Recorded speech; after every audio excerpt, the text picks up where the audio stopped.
Chapter 80. Thea ignored their provocation. She sped up, overtook a few trucks, and disappeared from everyone's sight. Did she give up? Of course, that was impossible. After all, this was near the university, and the traffic was relatively developed. Thea planned to find a narrow road, according to their route, and cut off all the cars. Gas station? No, it was a little dangerous here. She didn't want to be shot by someone with bad eyesight. It wouldn't be good if she was hit by a large-scale AoE.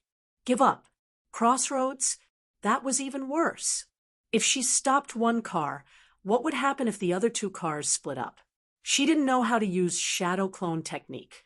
Give up again. She searched and searched. Suddenly, she saw a road.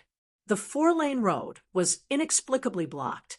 Needless to say, it was the work of the city's thugs. Were they setting up roadblocks to collect tolls? Am I the one who started this road? Was this God's will? She could save a lot of trouble this time. This was it. Thea increased her altitude and looked at the 3 trucks at the end of the road in the distance. She thought disdainfully, these idiots.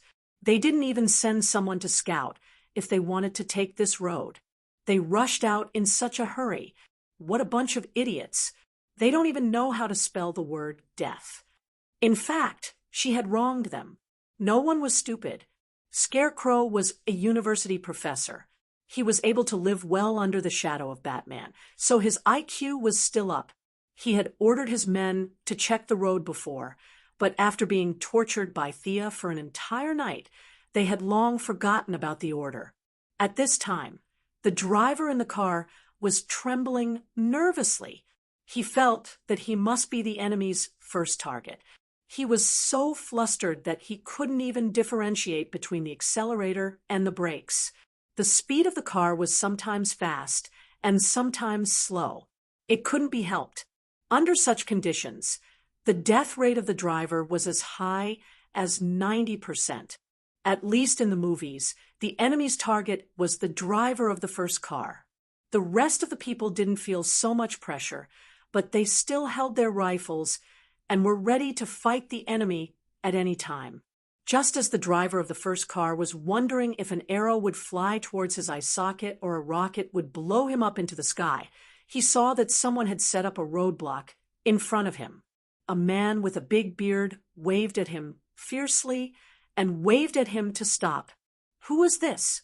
As the leader of the Scarecrow team, he was quite capable, but the sudden appearance of the bearded man confused him. Although he couldn't tell the gender of the enemy flying in the sky, judging from the size of the body, it shouldn't be this person, right? Moreover, looking at this person's appearance, his hair was unkempt and his face was dirty. His face was so dark that one couldn't even tell the color of his skin. When he opened his mouth, one could see a mouthful of big yellow teeth. This was Gotham's tramp outfit. Why did the flying enemies send this guy here? His heart was filled with confusion, but he didn't know if it was to find out more about the enemy or to relieve his own stress. He slowly stopped the car and stuck his neck out. "What's the matter?" The tramp's mouth twitched, but he didn't reply. Instead, he placed his left hand in his mouth and blew. Woo! Following the whistle, all sorts of people with strange outfits emerged from the surroundings. These people wore all sorts of clothes, men and women, old and young. All of a sudden, more than 20 people jumped out, armed with pistols. This time, they also held iron rods in their hands. "Give us half of the things in your car." The bearded tramp in the lead had a shotgun in his hand. He fired a shot into the sky to prove that he had bullets, and looked at the robbers in the car with a playful expression. Thea, who was hiding on a tree branch far away, was overjoyed when she saw this scene. Who said that Gotham was filled with unruly people? This was definitely a rumor. These people were still very cute. They were afraid that it would be difficult to complete this mission alone, so they didn't ask for anything in return. They even brought their own food to help her. When some people were happy, there would naturally be others who were sad. The driver in the lead was in a lot of pain. As a local, he already knew that this group of people had nothing to do with the enemy flying in the sky. This was a robber gang that was deeply characteristic of Gotham. This group of people had all sorts of weapons, and there was no organization at all. They couldn't even be considered a small gang, and could only be described as a group of people who were involved in the underworld. Compared to his own American equipment and elite training, this group of people was like children who were still drinking milk. His heart was filled with a sense of superiority, and he unconsciously revealed a mocking expression. As the leader of the robbers, the bearded tramp relied on his good eyesight, and naturally, he caught the driver's disdain. He felt that his dignity was being challenged, and without thinking, he grabbed his shotgun and fired at the driver's rearview mirror. Bang! "Did you hear me? Come down!" The bearded tramp shouted fiercely. If he hadn't fired the shot, the scarecrows would have already stepped on the accelerator and rushed over. They had a mission to complete and didn't have the time to waste with this group of trash. However, his shot had angered them. They had been tormented by the enemy for an entire night without sleep, and now they were moving again before dawn. It would be a lie to say that they weren't depressed, but they forcefully suppressed their temper. Now that they saw this group of trash provoking them, they couldn't hold it in any longer. The driver picked up the walkie-talkie and said, "All of you, get down and teach this group of trash a lesson." The scarecrows had put in a lot of effort into his group after the chaos in Gotham. He had successfully robbed an American military arsenal and armed his men to the level of a regular army. With this level of strength, he wouldn't dare to say that Gotham was invincible, but it was considered strong among the major forces. There were 3 cars, each with a driver, and 3 gunmen. All 12 of them were wearing bulletproof vests and helmets, and they carried their rifles as they got down from the trucks. They didn't even need to be ordered to find cover and blind spots, which showed that they had good military skills. The bearded tramp was dumbfounded by the professionalism of this group of people. He wondered if they were American soldiers. Did he kick an iron plate? He only wanted to get rid of his pocket money. He didn't want to fight the army, not knowing what he was thinking. The fully armed scarecrows didn't want to waste time with him. A loud voice rang out. "Ready, fire!" Thea, who was hiding in the distance, was initially shocked by the excellent equipment of this group of people. When she saw that they were about to open fire, she naturally couldn't let the Gotham crowd, who had brought their own rations, get hurt. Although they were outnumbered 12 to 20, and the crowd had a certain advantage, the difference in equipment was too great. If they really fought, it would be a crushing victory. She had already taken out a magnetic arrow and knocked it on her bow. When she heard that they were about to open fire, she didn't hesitate and shot it towards the center of the battlefield. There was a low buzzing sound, and pa, pa, pa. Guns were constantly attracted to the arrow by the strong magnetic force. Thea was very generous. She included both sides within the range of the arrow's effect. In less than 10 seconds, the low buzzing sound stopped. No matter which side they were on, they were surprised to find that the guns in their hands had disappeared. Chapter 81. Thea observed from afar and nodded her head. The effect was not bad. She had forcefully evened out the strength of both sides. This time, the enthusiastic citizens who had brought their own rations to help her should be able to use their advantage in numbers, right? The 2 groups of people did not know that she was secretly messing with them. The absorption speed was too fast, and they did not see the arrows clearly. They only saw that the guns were gathered together by an unknown object and finally formed into an irregular cylinder in the middle of the field. What was that? This question appeared in many people's minds. Those with good eyesight noticed. Why did my gun fly up? Sensing that their advantage in weapons was gone, the Scarecrow team reacted very quickly. 2 of them jumped onto the vehicle. In fact, It was not that they could not fight with their bare hands, but it was inevitable that they would suffer some injuries. For example, they might lose 2 teeth or break 2 fingers. Previously, they had used weapons with the mentality of crushing the enemy. Now that it involved injuries, a few of them immediately retreated. The leader saw that everyone had the intention to retreat, so he decided to retreat. They wanted to run, but Thea would not let them do as they wished. She hid in the forest behind the homeless people, turned on her voice changer, and shouted with a hoarse voice, "They want to run! Charge!" After that, she took out a normal arrow aimed at the fastest person on the opposite side, and shot an arrow from afar. The distance was a little far, about 200 meters. Thea did not have much confidence, so she aimed at the person's torso. She did not see where the arrow hit the person's body. She only heard him scream. One of his legs was about to step onto the truck when the arrow suddenly appeared and hit his leg, which was not supported by a bulletproof vest. Under the intense pain, he did not manage to take a step forward and fell off the truck.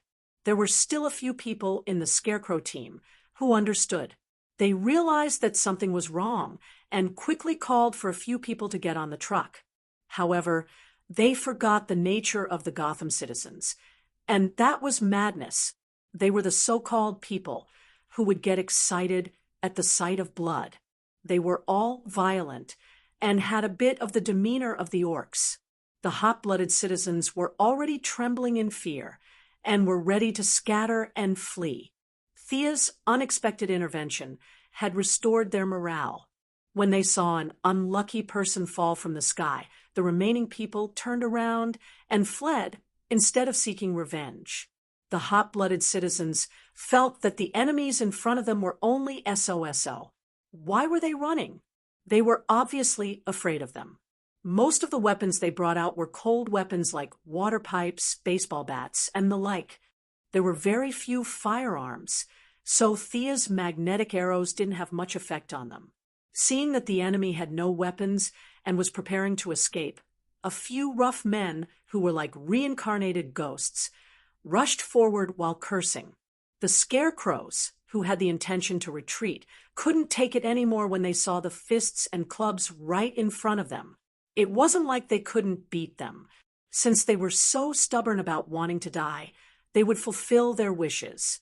Many of them took out the daggers they carried with them and stabbed at the hot-blooded citizens. As the sounds of and rang out, Thea realized that the combat strength of this group of people wasn't bad.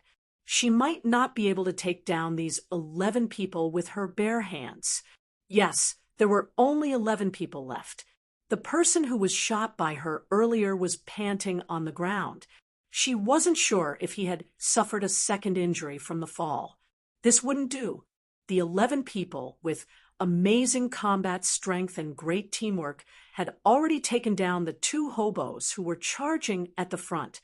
Among them was the big bearded man, who had blocked the way previously. He was originally dressed in decent clothes, but his fierce face was now stabbed until it looked like a bloody gourd. He was lying on the ground with blood foaming out of his mouth. She couldn't watch the show anymore. Roll up her sleeves and attack? That was impossible. Thea had always kept in mind that she was here to help. She couldn't lose sight of this goal. In order to make the fight between the 2 groups of Gotham players fairer and more entertaining, she decided to attack whichever side was stronger. She knocked an arrow and started to aim. Soon, a person who was wielding 2 daggers and waving them up and down like a windmill entered her sight. However, this group of people were wearing bulletproof vests, so she could only aim at their unprotected limbs. As the sounds of swoosh rang out, Thea changed her target with every arrow she shot. This showed the excellent mobility of the skateboard. Her movements were erratic like the wind, and her stamina consumption was almost 0. Even though the Scarecrows had already noticed the abnormality, the robbers had holes in their brains. They only saw their enemies fall to the ground and didn't realize that there were reinforcements in the dark. They thought that they were the ones who had killed them. Soon, 4 of the 11 people were shot down by Thea, and another one was taken down by the vagabonds. The situation was now 6 against 18. With such a huge difference in numbers, the elite training and skillful cooperation of the scarecrows could no longer be used. If they could retreat while fighting, they might be able to win with fewer people. However, they couldn't run. If the people in the car couldn't send the scarecrows over, based on their understanding of their leader, they would be scared to death. The 6 of them could only form groups of 2 back-to-back, and barely fend off the attacks of the vagabonds. At the same time, they were praying to God in their hearts. Thea didn't know if God knew about this, but she did show her style. She looked at the 18 valiant vagabonds and felt a little uncomfortable. If this group of people swarmed her, she would be in a bit of trouble. If you don't believe me, just look at Grandmaster Ye's 3rd Division when he was surrounded by dozens of people at the shipyard. The advantage in numbers was very intimidating when one's strength hadn't reached a certain level. There was no need to think about dozens of people. Thea wasn't that fierce. It wouldn't be easy for her to deal with this group of people. Fortunately, there was a ready-made meat shield. This time, she decided to help the scarecrows and aimed her evil bow at the warm-hearted citizens of Gotham. The process of dealing with these people who didn't have bulletproof vests could only be described as easy and pleasant. In less than half a minute, she had shot down another 8 vagabonds. The situation was once again balanced, 6 against 10. At this time, no matter how stupid these people were, they knew that there was an enemy hiding nearby. They couldn't possibly think that the arrows on their companions were self-inflicted wounds. The burly man who had drunk a lot of hamburgers and cola stopped attacking the scarecrows and looked around with his mouth wide open. Thea couldn't let them stop. If the vagabonds found her and beat her up, she would have to spend a lot of effort to chase after the scarecrows and the others. Now was the best time to wipe them all out. She took out an arrow and knocked it on the bow. This arrow wasn't one of her special arrowheads. It was a modified arrowhead that she had modified using the smoke grenade provided by Batman's team. She hadn't had a chance to test the specific data, but she would use it today to see the effect. Whoosh! The arrowhead stabbed into the ground. With a slight vibration, it triggered the mechanism in the arrowhead. A burst of white smoke instantly enveloped the area. Chapter 82. Before Sia, who had shot the arrow, made any expression, the people in the smoke-shrouded area had already spontaneously reported the results of the arrow to her. It's Batman's smokescreen. Run, Batman is here. The people in the smokescreen were clamoring like they were in a wet market. Thea was speechless. Did they make a mistake? How could they be so scared just from the smell of the arrow? Sia was very worried about how Master Bruce had been bullying the citizens of Gotham City for so many years. Wouldn't the uncured illness worsen if he kept scaring them like that? Since they had misunderstood, then let it be. Thea couldn't just stand out and introduce herself. Just pretend that it was Master Bruce who attacked them. She put on her infrared glasses, aimed at the red figures in the smokescreen, and started shooting indiscriminately. Just like playing Angry Birds, she constantly chose her target, pulled her bow, and continued the process. She didn't care whether the target was shot dead or not. I have the situation under control. How's the situation in the school? When will my reinforcements arrive? Thea enjoyed this game very much. She made the smokescreen 3 times thicker than the original smokescreen, and it wouldn't disperse in a short period of time. The weapon that was originally meant for running was modified to be the same as Momochi Zabuza's mist concealment technique. However, she still remembered her mission during the game. She asked in her headset, "Where are the reinforcements from the police?" She didn't even see a ghost. There was a busy tone. "Ah, Thea, they're all busy. The enemy is very strong." Felicity saw that no one was speaking, so she had to answer herself. How many enemies do they have? Infrared was not a good thing. She could only see biothermal energy and could not tell whether the person had been shot or not. Sia could only focus on those who could still run. 9. Feline Girl will take on 4, Barbara will take on 3, and Lila and the agent will take on 1 each. What the heck? There are only a few enemies. I thought that Gotham's villains would all be there, but it turns out that there are only 9 of them. I have 12 enemies and 20 enthusiastic citizens, and they didn't even make a sound. Needless to say, these guys must have grabbed a stick and started the fight. Do you guys have brains? What a fierce comparison. However, such words could easily damage their morale. At this time, Thea could no longer see any moving thermal reflections in front of her. She was afraid that she would miss something, so she shot another arrow at each target. Hurry up and call 3 drivers. I'll go and support them. Thea didn't dare to leave immediately. What if she met a person with a tenacious vitality or a heart that was on the right side? What if the person pretended to be dead on the ground and happily pulled the people away after seeing her fly away? Wouldn't her efforts be in vain? You're pretty fast. Phew, we're almost done. Catwoman said in the communication channel while panting. Since you said so, I'm not in a hurry to go over. Thea was also a little tired. In less than 5 minutes, she had shot 90 arrows in one go. This was different from shooting dead targets. These people knew how to dodge and run. Furthermore, she couldn't tell who was wearing a bulletproof vest and who wasn't. She could only aim at their limbs. The smoke hadn't completely dispersed, so she didn't know how her results were. Thea didn't just rest. She flew onto the skateboard and circled around a few cars. Among the crowd, she found the figure of a skinny, black-haired man.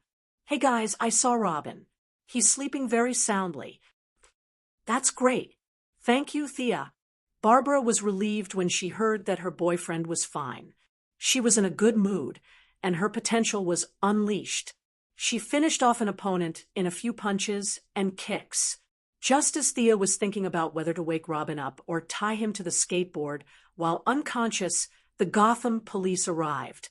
Although she only called 3 of them, they were still very enthusiastic. More than 10 of them came, led by Gordon himself.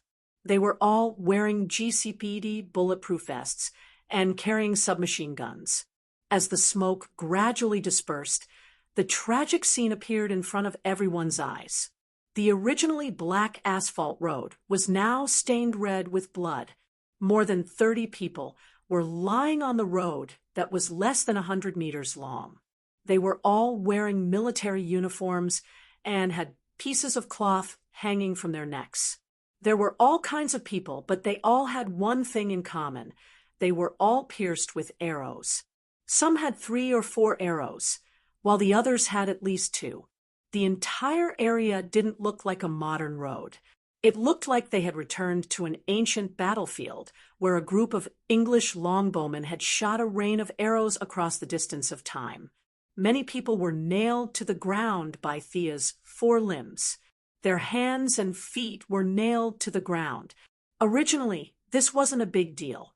They just needed to bandage their wounds. However, in the chaos of the crowd, this kind of damage was magnified to the extreme.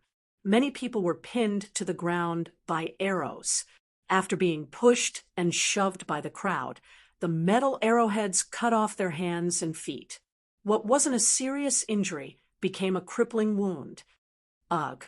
2 young police officers were dizzy from the scene of broken limbs and the thick smell of blood.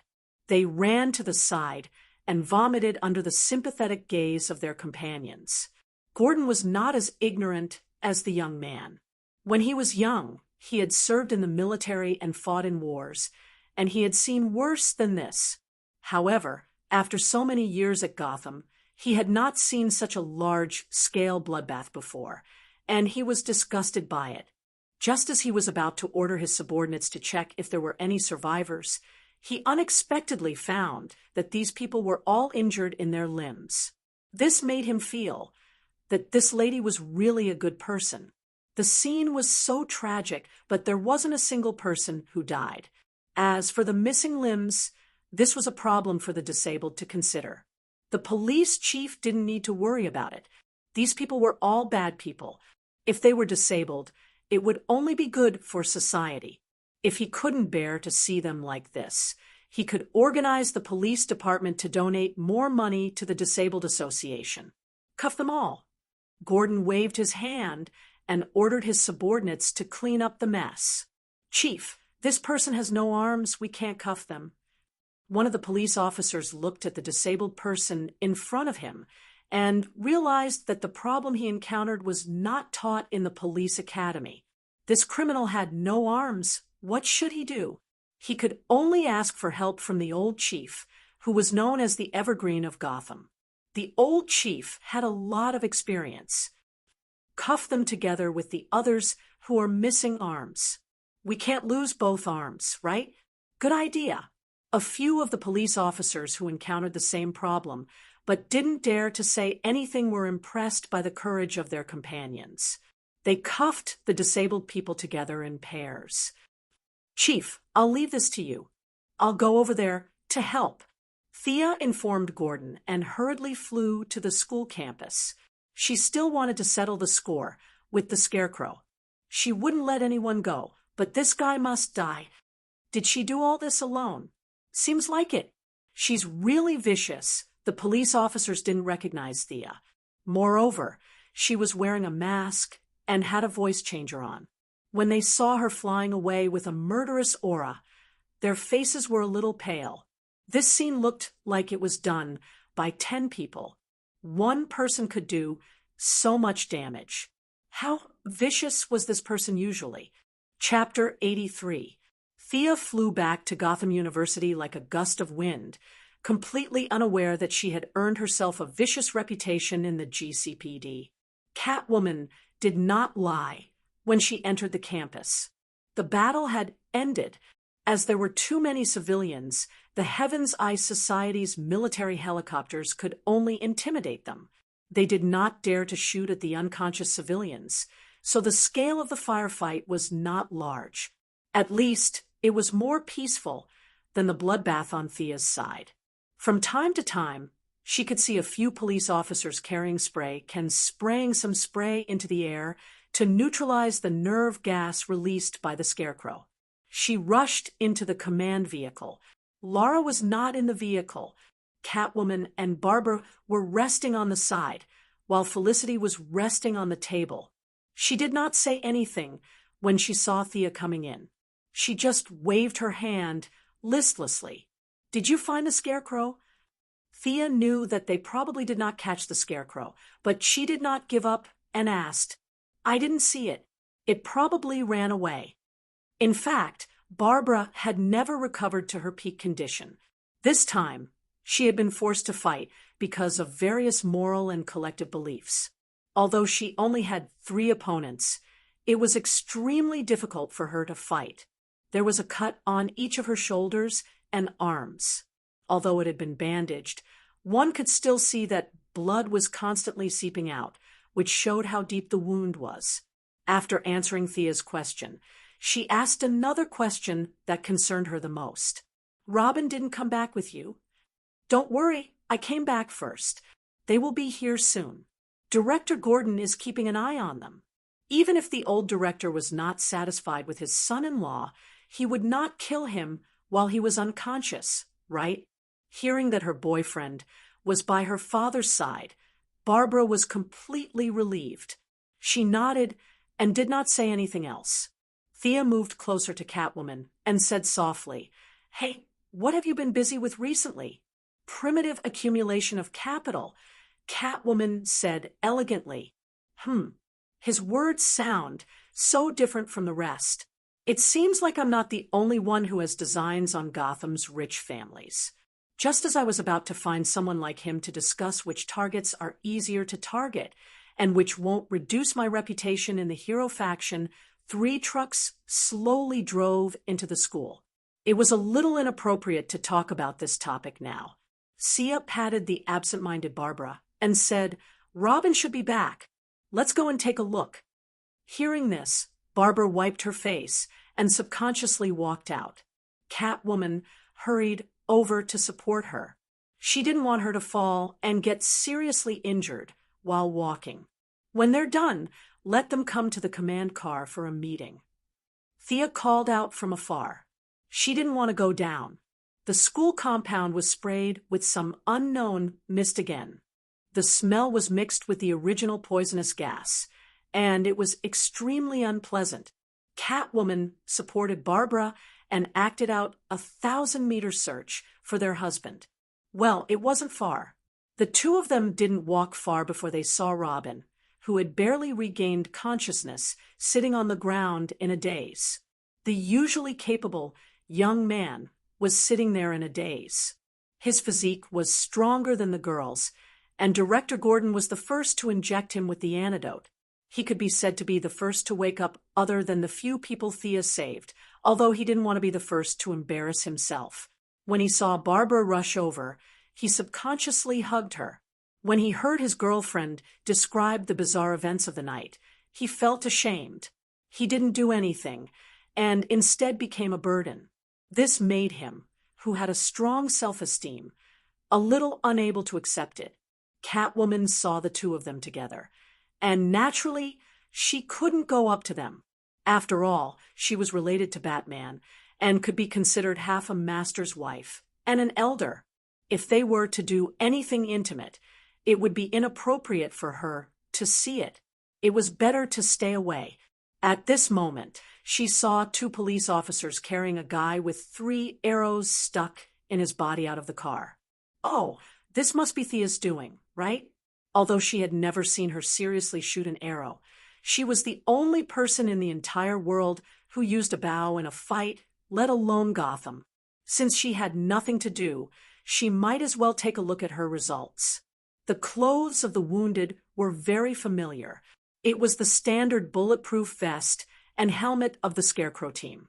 These bulletproof vests had caused her and Barbara a lot of trouble. Catwoman had used all her strength to take down 4 of them, while Barbara had taken down 3 at the cost of her own injuries. Although she wasn't injured, her stamina was greatly depleted, and it would take at least half a day for her to fully recover. Perhaps out of a woman's mentality of comparison, Catwoman walked closer to observe the wounded.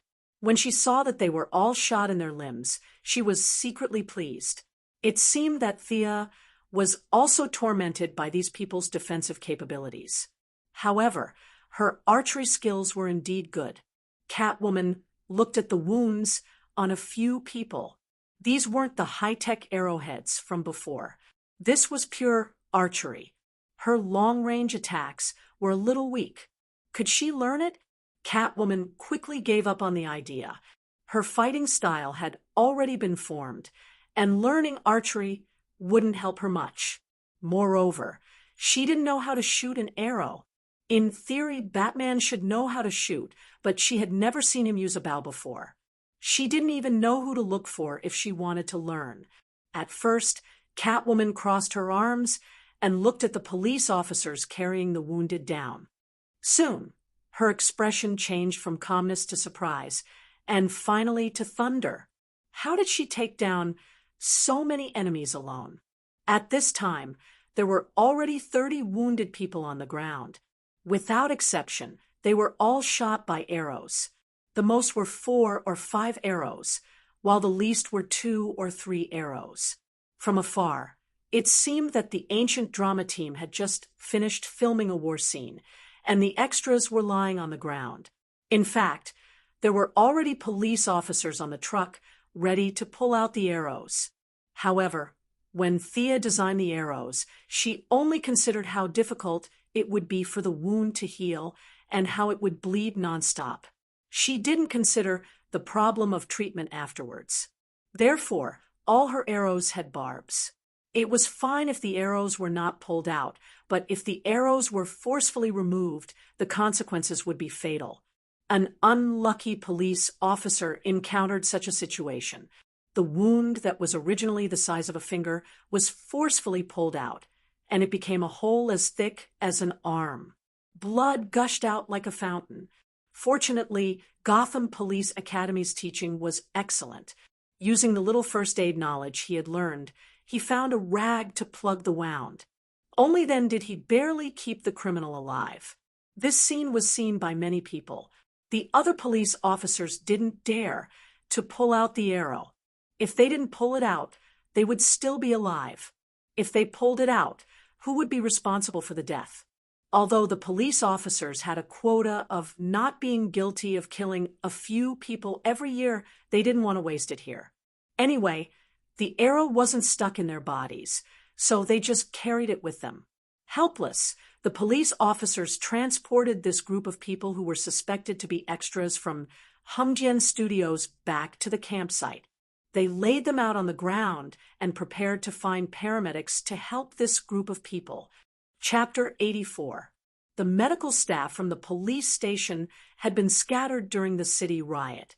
This time, the ones who came with them were the laboratory staff from the Heaven's Eye Society and a few special agents with experience in battlefield first aid. They wore white coats and pretended to be angels in white. These people were better at dealing with gunshot wounds and electric shocks. When they saw so many arrow wounds, they were shocked. When the police officers passed them the plastic bags of broken limbs, they could only be described as stunned. Even a big hospital with thousands of people would have to work overtime with this amount of work. How could they do it with just a few people? How long would they have to work? Fortunately, criminals had no human rights in the eyes of the police. The police officers threw the broken limbs aside, meaning that it was fine if they could reattach them, but it was not a big deal if they could not. In fact, it was fine if a few of them died, as long as not too many died. The former special agent and current medical staff understood what the police meant. They silently decided the fate of these brainless and disabled people on the ground. Coincidentally, the Paralympic Games were organized by the Paralympic Federation this year. These people were all strong and healthy. They could be pushed into the laboratory and violate 17 or 18 international conventions. They could secretly modify them and send them to the competition. They could even win glory for the country. The smell of blood at the scene interrupted Barbara and Robin's conversation. Robin was dizzy and did not understand what happened, but Barbara knew very well. This was all done by her. As far as I know, she's the only one who's good at archery in Gotham. The feline girl looked at the 2 bags of broken arms and legs and seemed to have thought of some unpleasant experience. Her expression was a little ugly as she spoke. Barbara was completely speechless. She counted the number of people on the ground. There were a total of 30 people, although some of them did not look like criminals. Since they were here, they must be accomplices or something. The image of Thea facing 30 people automatically appeared in her mind. Her arrows were like flying locusts. Swoosh, swoosh, swoosh, swoosh, swoosh, swoosh. She thought back to when Thea entered the command vehicle. She did not seem to be injured. How could she beat up 30 people without any injuries? Barbara was stunned by this fact. She wasn't in her best condition today. Although it was difficult for her to fight 3 people, her limit was 5. Batman was probably the only one who could deal with 30 people swarming her. Perhaps his strength was really not that great. Thea didn't know that Barbara's confidence had been shaken by the results of this battle, but she quickly pulled herself together. Since she wasn't as good as others, she would work hard to catch up. When Batman returned, she would definitely train well. When Catwoman and the others returned to the command vehicle, they found that the culprit of the Gotham Highway tragedy was sleeping soundly on the table. At this time, Thea had already changed into her usual attire. She didn't know if there was going to be another battle, and it was a little stuffy in the car, so she only wore a short tank top that exposed her arms, a pair of hot pants, and a pair of slippers. She was sleeping soundly with her head tilted. A pair of long legs were somewhat dazzling under the reflection of the light in the car. Robin hadn't fully recovered yet, and his resistance was surprisingly weak. He couldn't help but take a few more glances. Ahem, ahem. Babla glared at her boyfriend. At the same time, she wondered if this guy was really that much more powerful than her. Looking at her lazy appearance, his firm belief was shaken again. Wake up, don't sleep. Catwoman nudged her. Who is it? Leave the meeting documents on my table. I'll sign them later, Thea said in a daze. She didn't even look at them before her head fell back down. Oh, they all thought. This was most likely how she worked in Star City. This was the typical style of a capitalist. Her subordinates were running around in the sun and wind, and her leader was sleeping soundly at home. The heavens really didn't have eyes for her company to not go bankrupt. Don't sleep. We still have to discuss the follow-up. Catwoman once again played the role of an alarm clock. This time, she didn't push, but shook Thea's shoulder. At this time, Thea had just dreamt of wearing the anti-Hulk armor, punching Superman, stepping on Neptune, and shocking the Justice League. Suddenly, she felt the ground shake. After a while, she realized that it wasn't an earthquake, but someone was shaking her. Selena, stop messing around. Thea rubbed her eyes and looked at them listlessly. Tell me. Before she could finish, she suddenly saw Robin. Only then did she realize that there was a man here. She didn't wear many clothes, so didn't he see her naked? Previously, the team was mostly made up of women. The old director was so old that he was automatically excluded from the men's team. She subconsciously felt that the surroundings were safe, so she wore skimpy clothes. Now that she saw Robin, she immediately had the urge to explode. I want to change my clothes. You get out. These words came out of her mouth, almost word by word. As for who she meant by you, it was too easy to understand. In fact, the two women also felt uncomfortable with half of their clothes covered in blood and mud. Seeing that Thea had changed into casual clothes, they were a little tempted. At the same time, they stared at Robin with bright eyes. Get out. Poor Robin still didn't understand what was going on. He was forced out of the command vehicle by the three women's gorgeous gazes. Subconsciously, he walked out of the vehicle and wondered, how did I end up outside? When the three women saw that the eyesore was out of their sight, they immediately started to change their clothes. Naturally, they compared their figures with each other. Everyone was changing their clothes as if nothing had happened, but in fact, their eyes were focused on the other two. Her skin is so good. She's so big. Following the silent comparison between the three women, the three of them had seen through the other two without batting an eyelid. As for the process, it was too erotic and involved many parts that were not easy to describe. Everyone with lofty ideals can make their own associations, so I won't introduce the details here. Thea was dressed more formally this time. She wore a short-sleeved shirt, three-quarter pants, and a pair of flats. Her long brown hair was casually spread over her shoulders. Catwoman and Catwoman also changed into casual clothes. Among them, Catwoman's style was the most daring. She wore a tight top that made Thea feel suffocated. She couldn't help but think, don't you feel uncomfortable when you wear something like this? It's supposed to be comfortable clothes. What's the point of wearing something like this? However, it was a person's freedom to dress and eat. She had no right to interfere with other people's dressing. She sighed and took out her phone to contact the old director, Laura, and the others. She also called Felicity, who felt uncomfortable sleeping here, and went to another RV to rest. They came quickly. As they entered the RV, Robin, who had been acting as a security guard outside the door, felt that there was no danger. So he carefully followed them into the RV. Thea, the camp is still missing more than 100 people. The old director had been counting the number of people. When they recovered 1/3 of the city, There were a few hundred people living in the campus. Every day, there were people moving in and out. It was hard to calculate the number, so the old director had to compare it 3 times to come up with this number. Chapter 85. Thea pondered for a moment and said to Felicity, "Check the surveillance cameras in the school and the surveillance cameras in the surrounding streets." It didn't take long for them to track them down. 3 trucks drove out of the campus at 3:15 p.m. last night. They passed by 6th Street and drove north. I couldn't see them after that. Felicity was still a little lethargic, but she still managed to find some clues. There were more than 100 people.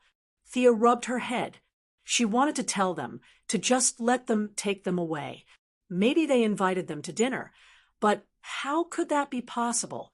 If they kidnapped more than 100 people from her place, would they kidnap more people from other places as well? It was inevitable that they would kidnap her. The kidnappers were after something big, and she had no choice but to accept the challenge. She thought for a moment and said, "First of all, Chief Gordon, please send the elites of the police department to the last location to look for tire tracks, witnesses, and any other clues." Thea looked at the old chief. They were professionals in this field, and she didn't need to guide them. "Next, please ask the researchers of the Heavens Eye Society to test the substance in the gas masks. This substance should be able to absorb the nerve gas in the air and extract it. Then it can be used to measure the concentration of nerve gas in the air. Along the way, it can be used to map out the escape route of the kidnappers." Although Laura didn't understand everything, she understood about 70% to 80% and nodded. "Lastly, you guys, we caught a lot of criminals, so you should be able to get some clues." Thea looked at the 3 generals of Batman's family and friends. This was their traditional method of catching criminals and beating them to death in order to find clues. To be honest, Thea thought this method was stupid, but she still arranged it to give them something to do. Her words were very much in line with their intentions. They did not want to go to the streets or run around like fools with instruments. Interrogation by torture was very much in line with their usual style. Whips and daggers were ready-made. They were skilled and experienced. Hanging criminals up and beating them was the most suitable job for them. That's it then. Let's split up. Thea arranged their work and was ready to bury her head in the blanket and sleep after separating from them. She didn't know if she could continue her beautiful dream after being disturbed by Catwoman. Bang! The door of the command vehicle was abruptly pushed open. A tall black man with white hair ran in with a few steps. Who was this? Thea's first reaction was that her real identity had been exposed. Should she kill him or knock him out and kidnap him? But soon, she realized that the people in the car didn't seem surprised. This man didn't seem to be an enemy. "Lucius, what's wrong?" Chief Gordon didn't understand why this old man was here. When Thea heard the name, she immediately thought of Voldemort and the Death Eaters. But soon, she knew that this black man wouldn't take out his wand and cast a green light on her, because she had seen this man's picture before. It wasn't a memory from the other world, but a picture she saw when she was working at Quinn Group. His name seemed to be Lucius Fox, the president or vice president of Wayne Group. They didn't know what had happened when they saw him rushing in. They were about to leave the car, but they stopped. "James, something's wrong. You have to think of a way." The old man was out of breath. Felicity quickly handed him a glass of water. "Thank you." The old man looked at the girl in front of him and realized that he didn't know her. But since it was urgent, he didn't have time to be polite. He grabbed the chief and ran out, looking at the 2 old men who were almost 120 years old and looking like they were about to elope. Thea quickly stopped them. "Excuse me, what happened? Can you tell me?" She had just assigned the chief a task, and now they were dragging him away. Wouldn't that make her lose face? Lucius realized that he didn't know this girl either. He was confused for a moment. Did I enter the wrong house because of my old age? He looked around the command vehicle and saw that he knew most of the people in the vehicle. This was strange. Chief Gordon had always been a steady person. To put it bluntly, he was not a quick-witted person. He could do things step by step very well, but whenever there was an unexpected situation, he would be dumbfounded. At this time, he did not think that he could provide much help to the old black man. On the contrary, he admired Sia's intelligence and resourcefulness. Lucius, what's going on? Don't worry, they're all trustworthy young people. Okay, even though I don't think you can help, I received news that Talia is going to hold a board meeting this morning to announce Bruce's disappearance. At the same time, she will confirm her son's right to inherit Bruce's shares. We really can't think of a way, so the few people in the vehicle were silent when they heard the news. Laura and Felicity didn't care about the matter. They also knew that the child was indeed Batman's son, so there was no problem with the inheritance. Gordon, his daughter, and Robin also felt that this was someone else's family matter. As outsiders, it wasn't appropriate for them to interfere, and they had no legitimate reason to stop it. Talia was ruthless and didn't leave herself a way out. She used the Assassin League's intelligence network to spread the news that the child was Batman's. The idlers like Superman and the Martian Manhunter didn't find Bruce himself. Otherwise, they would have flown over to send congratulatory gifts. This matter was so big that it couldn't be fake. Catwoman wasn't as helpless as the others. Her expression was very ugly, and her knuckles were cracking. She wanted to hit someone, but didn't know who to hit. Lucius, we want to stop this, but we really can't. Chief Gordon didn't know what to say to his old friend. He forced himself to say a few words and couldn't continue. Let me interrupt. Don't you all want Talia's son to inherit his father's shares? Who's included in this? Thea saw that they all looked as if their father had died. She didn't want to care, but she was afraid that it would affect future operations. So she still asked.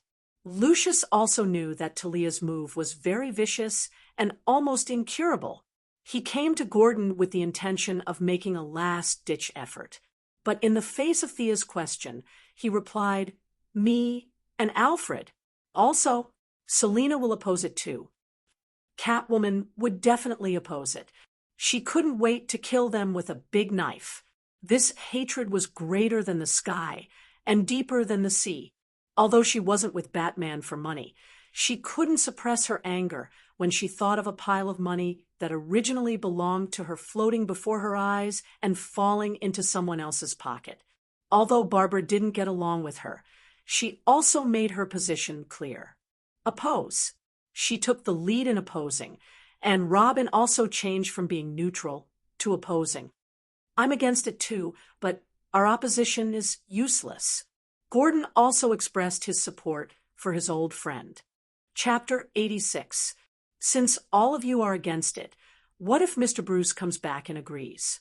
Will he be angry that we made the decision for him? Sia saw that they were so aggressive, but she still asked, Master Bruce won't settle the score later, right? You have a solution? You don't have to worry about Bruce. He won't agree. Even if he agrees, he can't do anything if all of us oppose it. Lucius had been a CEO for many years and was good at reading people's expressions. When he saw that Thea was calm, he couldn't help but feel a glimmer of hope. As for Master Bruce settling the score later, he wasn't afraid at all. The people in this room were either his friends or comrades, and he couldn't go against their collective opinion. Actually, I don't think this is a big problem. Thea thought for a while and felt that it really wasn't a big deal. Old Lucius's arrogant look could only be said that his thinking was limited. I don't know if you know, but I have shares in Wayne Group. Thea stretched out a finger and said slowly, she had only found out about this a while ago. My father bought 0.5% and 0. 7% shares in Wayne Group for me and my brother. Of course, these shares aren't directly under our names. After my brother passed away, these shares automatically went to me, so I have 2% of the shares. You want to initiate a shareholders' motion of no confidence to deny Talia's legal inheritance? But your shares are still too little. Lucius was too lazy to think about how this girl had Wayne Group's shares. He had worked hard for many years, and Bruce had plundered from the board of directors, so he held about 1% of the group's shares. It seemed like a small amount, but considering the scale of Wayne Group, it was a lot of money. It's a lot less, but our Quinn Group holds 5% of Wayne Group shares, and the Merlin Group has about the same amount of shares. I can help you get these. Mr. Lucius Fox, let me introduce myself. I'm Thea Quinn. The old man felt that the world was changing too fast. He took off his reading glasses and looked at the girl in front of him. He had never seen her before. He hesitated and asked, "Is Maura Quinn yours?" "It's my mother," Thea answered straightforwardly. This was something that everyone on Earth knew. "Oh, I've met both your mother and Mr. Steele. I didn't expect." Lucius and Moira were just acquaintances, but he had a good relationship with Steele, the black man who almost became Thea's stepfather. Perhaps it was because black people had a common language. Towards him acting like an elder, Thea couldn't say anything. He was indeed very old, and still would call him uncle when she saw him. Her status was even lower, so she didn't plan on chatting with him. Thea just nodded with a faint smile for him to continue. "But it's still not enough, isn't it? Our board of directors' veto power must be at least 15% of the shares." The old black man collected his thoughts and returned to reality. "That's not difficult. Let me introduce you to Miss Laura. She's an important member of the government and can indirectly influence some companies. They should also have some shares in Wayne Group." Thea pointed at Laura, who was watching the show from the side, but didn't introduce her identity as an agent. She vaguely referred to her as an important member of the government. Laura, who had been in the army all her life, did not understand the internecine nature of the modern corporate system. Previously, she did not realize what role she could play in this matter, but now that Sia mentioned it, she immediately realized what she could do. What affected the company? It was basically a government company. She could not guarantee that everyone would listen to her just by making a call, but she could at least call 7 or 8 companies. Moreover, if she could not do it, there was still Amanda. It wasn't difficult to do this, and the favor given was sufficient. It was just a matter of making a few phone calls, and she didn't have to risk her life.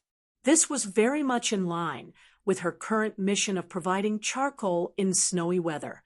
She didn't ask for Amanda's permission and nodded at Lucius's pleading gaze. Next, under the gaze of everyone in the room, Sia made 2 phone calls, one to her mother and one to Malcolm.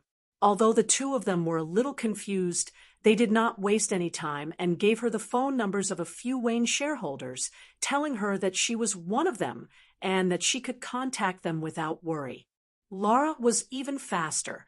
She contacted 3 or 4 companies. The 2 women and Lucius hid at the side and counted the shares in their hands. It easily exceeded 15%. Fu, as the butler of the Wayne family for many years, also had some shares, but the amount was very small. The few of them pieced together to complete the task. "Mr. Lucius, you still need to raise the proposal. Our people are only responsible for supporting it. You have to understand that." Thea wrote 2 phone numbers to the old man and asked him to contact them himself. If one's family had too much say in other companies, it could easily cause a chain reaction.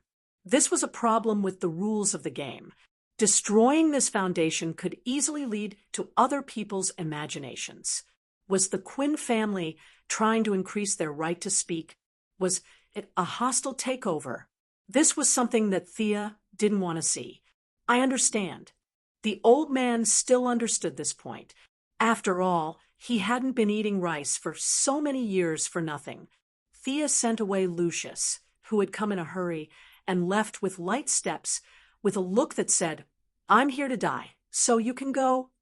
Everyone in the room watched as she casually solved the previous big problem in less than 10 minutes.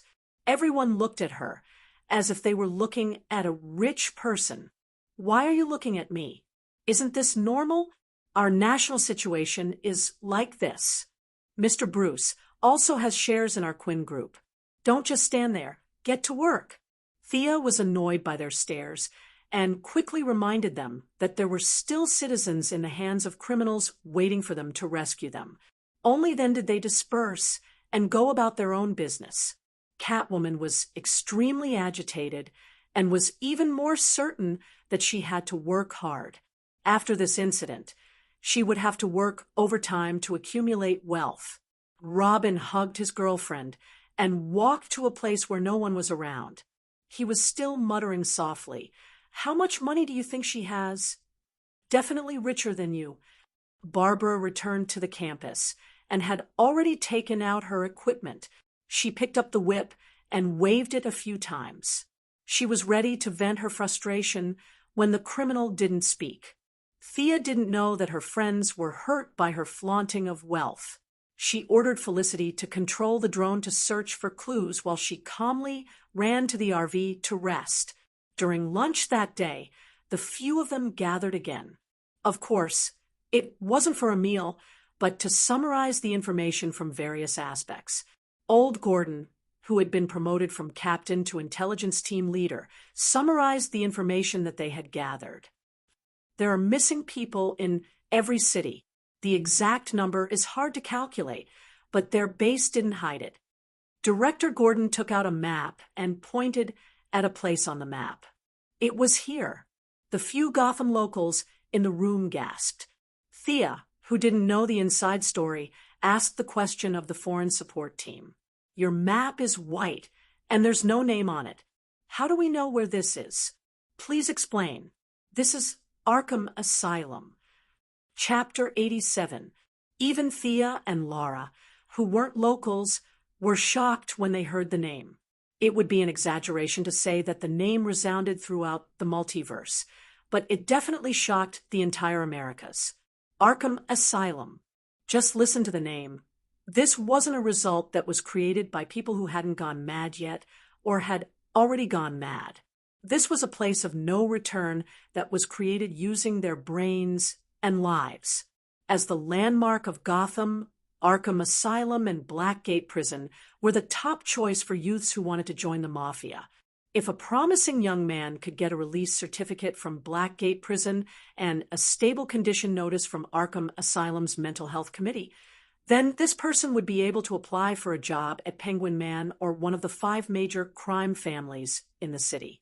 These two places were similar to the martial arts school and magic school in novels.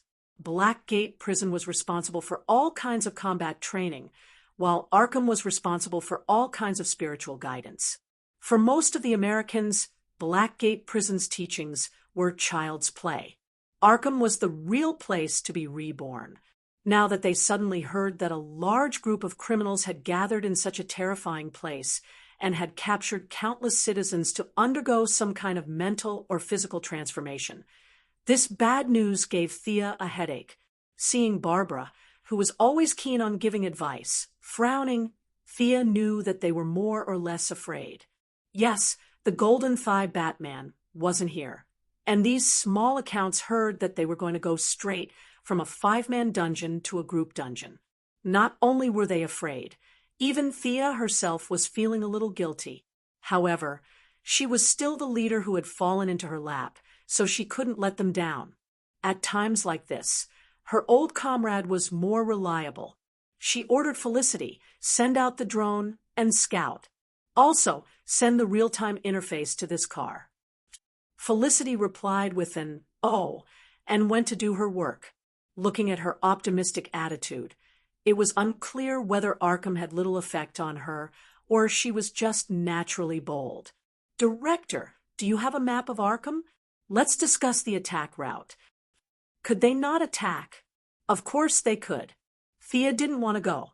She wanted to contact Amanda to send a Hellfire missile to her comrades in the asylum. It was safe, fast, and worry-free. However, his current identity was that of a hero on the side of justice. Furthermore, he was the kind of big brother or big sister that led the group. He definitely could not say this. If they were unwilling to go, then he could reluctantly go along with the situation and not go. However, to Gordon and Barbara, who had a sense of justice of 100 and a sense of justice of 99, they would rather die than give up on the hostages and live their lives peacefully. Under Thea's regretful gaze, Gordon excitedly carried a bunch of blueprints. Who knew which idiot was the one who came up with the city? Arkham wasn't just a wooden house. It was a large administrative area, similar to Chaoyang and Pudong.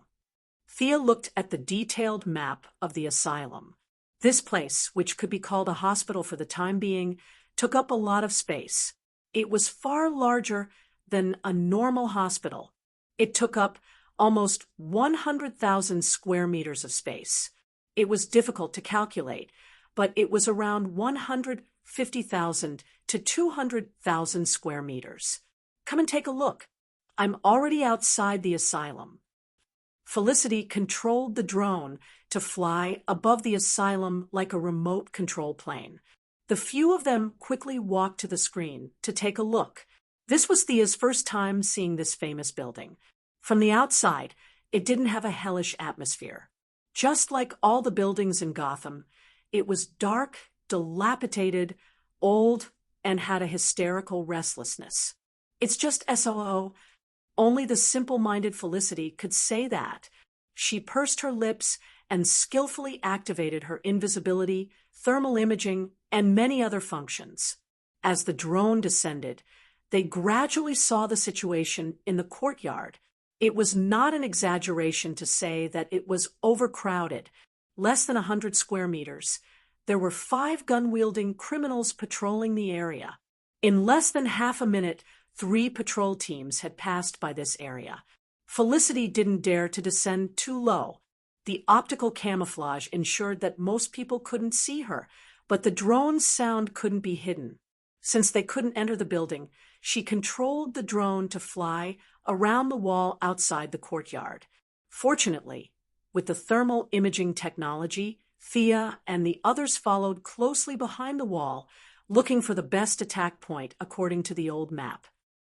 There are too many people here. Thea mumbled after looking at the map for a long time. Based on the thermal imaging alone, there were thousands of people. Perhaps the criminals were only 1/10 of them. That was still a shocking number. The 5 of them couldn't take on so many people. Wait, fly back a little more. Gordon saw something and stopped Felicity. A vague figure appeared on the screen. The person was inside the building. The drone's camera was looking through the window, so the image was very blurry. Can you zoom in a little more? Gordon squinted for a long time, but couldn't confirm it. It's the same if you zoom in. This is a commercial drone, not a military one. But we have other methods. This was developed by the Quinn Corporation for the Star City Police Department. Unfortunately, someone messed up our plan. Felicity opened the facial recognition software as she spoke. At the same time, she glanced at Catwoman. The cat girl looked embarrassed and winked at him. Why do you keep bringing this up? Didn't we just let it go? The comparison on the computer was very fast. Soon, a clear headshot was found beside the blurry image. The similarity is 95%. This is the person. What a weird name. Oswald Copperfield. Felicity bit on her pen and looked at the results on the computer. She felt that the person looked weird and indescribable. The few locals in Gotham looked at each other. Their expressions were not good. They said in unison, "Penguin." Continue to investigate. Thea didn't think that this guy was scary. He didn't have any superpowers, his fighting skills were ordinary, his height was tragic, and he even had a limp. What were they afraid of? Thea felt that she was bullying someone like him. As they continued to patrol in the sky, they had a rough idea of the outer guards. It was worth mentioning that there were not only the Scarecrow elites, but also many gang members. According to Gordon, they were all subordinates of Penguin. He had once unified Gotham's underground forces. Although it wasn't as powerful as before, he still had many loyal followers. Chapter 88. Just by looking at the periphery of the asylum, one could see that there were many different types of criminals here. There were elites in American equipment, hooligans in singlets and shorts holding axes, and many abnormal people who were foolishly laughing at the trees. Felicity turned on the thermal imaging system and operated the drone as if she was playing a game. She carefully avoided all heat sources and kept sending information to the command vehicle. Dang! The screen shook for a while. What did he bump into? Before they could understand what was going on, a man in armor that looked like a spacesuit appeared in front of the camera. He was holding a huge gun that looked like it came straight out of a sci-fi movie. The strange man was stunned for a moment before he understood what was going on. He raised the weapon in his hand with a ferocious smile on his face. A thin mist was released, and the signal in the command vehicle turned black. Freeze. 3 voices were heard at the same time. Felicity pouted and tossed the controller away as though her favorite toy had been snatched away. She lay down lazily on the sofa beside her. Thea had a vague impression of this person. She only remembered that he was a scientist who was trying to save his wife. She did not say anything as she looked at the people from Gotham and waited for them to explain. Director Gordon had already pulled out a large amount of hair in such a short time. Facing the questioning eyes of the duo from Star City, he still pondered for a moment. This is Mr. Freeze. His real name is Victor Ferris. He's a scientist, an expert in cryogenics. In order to freeze his terminally ill wife, he had been conducting research on human cryogenics. Later, there was an experiment accident. His body had undergone a large-scale mutation, and he became cold-blooded. That's why your drone didn't see him. He has no body temperature. Director Gordon recalled the information he knew and gave a simple description of this person's past. Now that Freeze is in Arkham, it can't be Scarecrow who is the leader. There must be someone more powerful commanding them. Barbara made her own analysis. Thea had already thought of this when she saw Penguin Man. How could the former underground emperor of Gotham listen to a former university professor? Conversely, it was also impossible. Now that she saw Freeze, her theory was confirmed. We've already met 3 famous mini-bosses. Could there be other villains? Thea felt that according to Murphy's Law, there were probably more. Was the world consciousness retaliating against him because he did not take the usual path and called on the citizens to stand up and resist? He did not take the old path of superheroes. Should I gather all the villains together and attack them all in one go? Thea rubbed her chin with her right hand as she looked at the people on her side. She could be considered a first-rate hero while the rest were second-rate heroes. Considering that the other side had a hidden boss, the righteous side was obviously weaker. Furthermore, Arkham's terrain was complicated, and they had to fight it head-on without being able to escape. Could it be that they had no choice but to launch a people's war? Sia thought about it over and over again. There was no way she could defeat so many villains with just the few of them. Moreover, the villains all had their underlings. Previously, Barbara and the others had a hard time fighting 3 to 5 elites. She estimated that there were at least a few hundred of them here. Without helpers, the few of them wouldn't be able to do anything. Thea looked at Gordon. Director, if we want to save the people in Arkham, we have to mobilize as many people as we can. We can't rely on just the few of us." "What do you mean?" "Gather all the police officers and hand over your weapons. You can use the city council's name or the government's name. We need a large number of armed forces that we can control." Thea glanced at Laura. "Skies, I will cooperate with us and find those who are not that mentally ill." The American people were actually very tragic. A group of politicians with holes in their brains mocked the entire world, followed by conscription. Therefore, there were many citizens who had served in the military and fought in wars. Among them, there were those who had no connections and survived the war. When they returned home without a job or a wife, they started to feel uncomfortable. Many of them walked the path of criminals. Among them, there were famous people like the Archer of Death, and there were even more nameless people in cars. There were countless of them. Thea did not dare to arm these people. They were already suffering from the war, and with the atmosphere in Gotham, it would be a miracle if they did not go crazy. She had always used the police officers as the main force and a few of the citizens as support. This time, she had no choice but to use them as cannon fodder. She also ordered Felicity to make a speech about the mayor, calling on the hot-blooded citizens to stand up for justice and protect the truth. She also called for the American dream to be broadcasted over the entire city. What? The mayor was still in Bane's hands. Of course, Thea knew, but didn't the citizens not know? As a former hacker, it was too easy for her to make some video clips. As for whether Bane would make use of the mayor to create a propaganda station, Felicity, who had control over many of Gotham's satellites, was not afraid. Even though Bane was known for his resourcefulness, his intelligence was more focused on plotting and scheming than on the internet.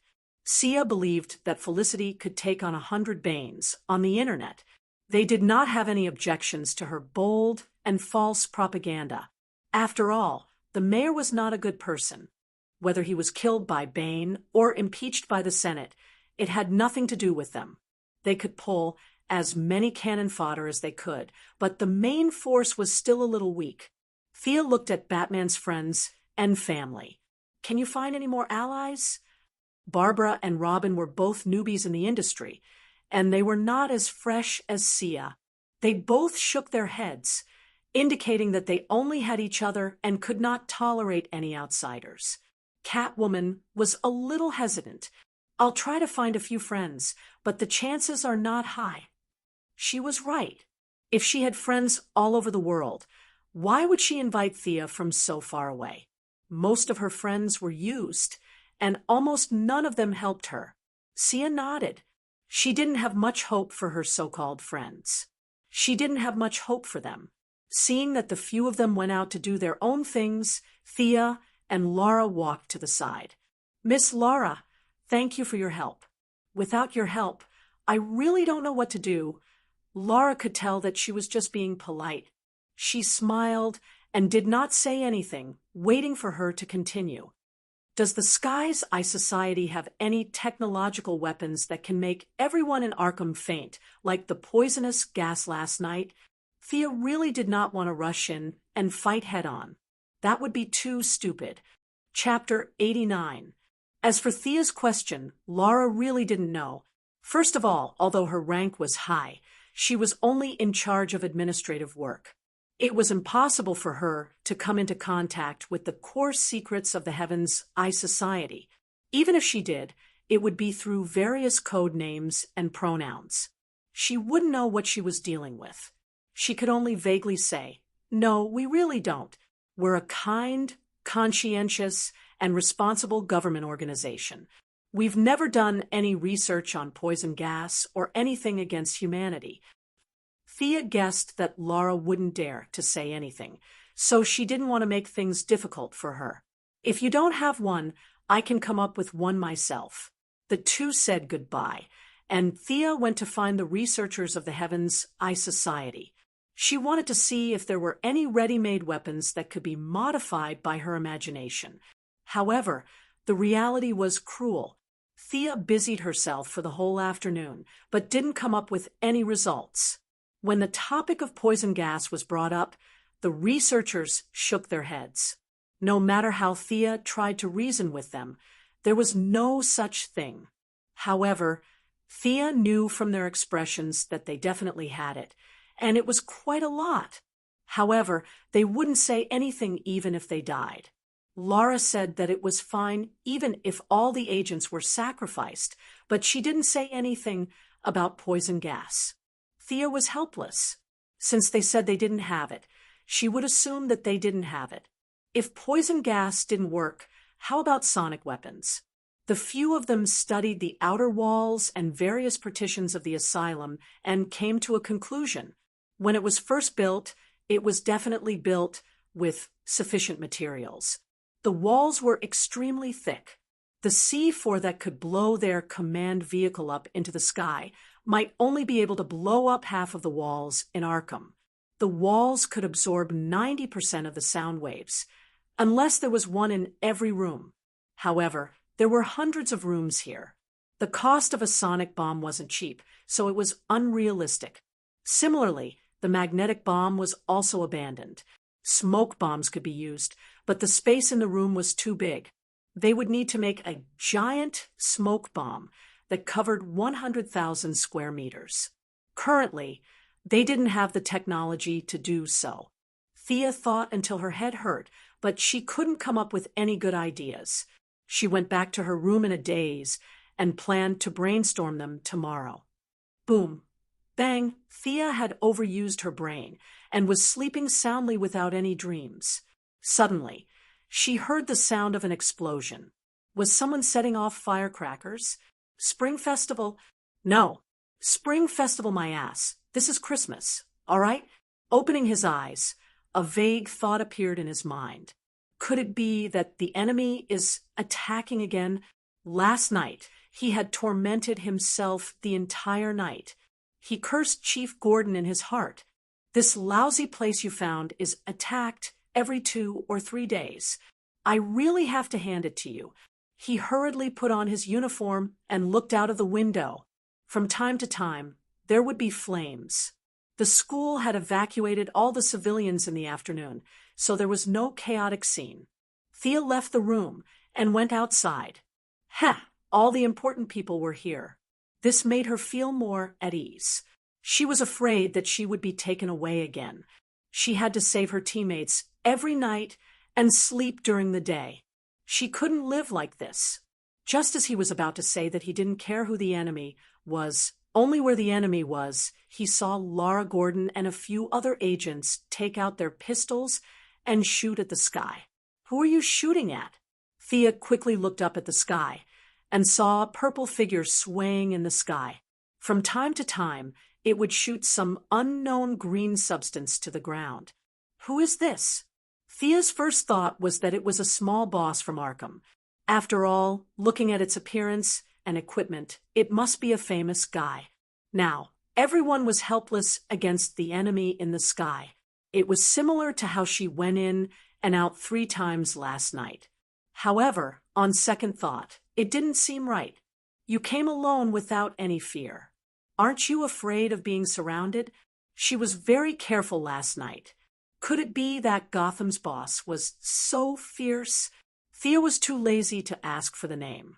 After a rough observation, this guy wasn't difficult to deal with. She called out to everyone, "Stop shooting, I'll take care of him."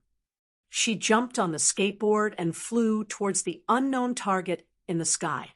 When she got closer, Thea saw that the person was wearing a purple striped shirt. He was holding a strange gun and was constantly shooting green mucus on the ground. Disgusting, Thea clenched her teeth. You Gotham people sure have character. You don't care about the city's appearance and come out to do bad things. She didn't notice it when she was on the ground, but when she was in the sky, she noticed that this person wasn't floating like Thea. Instead, he was carrying something like a flamethrower. Every few seconds, he would shoot at the air and use the reaction force to stay in the air for a short time. This person was jumping. Each time he shot, he would jump 20 meters. After the kinetic energy was used up, he would shoot again and jump again. She didn't know what fuel his flamethrowers were using. The exhaust gas was black, and every time he jumped, he would shoot out a large amount of black smoke. Thea felt that the PM2.5 around here must have been exceeded by this guy. It was such an ugly way of flying, but this person was still laughing foolishly. What the hell was he laughing at? Thea felt that this guy had unknowingly pulled down the average technological hero or villain. Look at Mr. Freeze from before.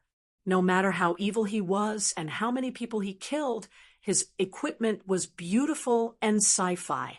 This guy was purely embarrassing, and he still dared to take it out in broad daylight.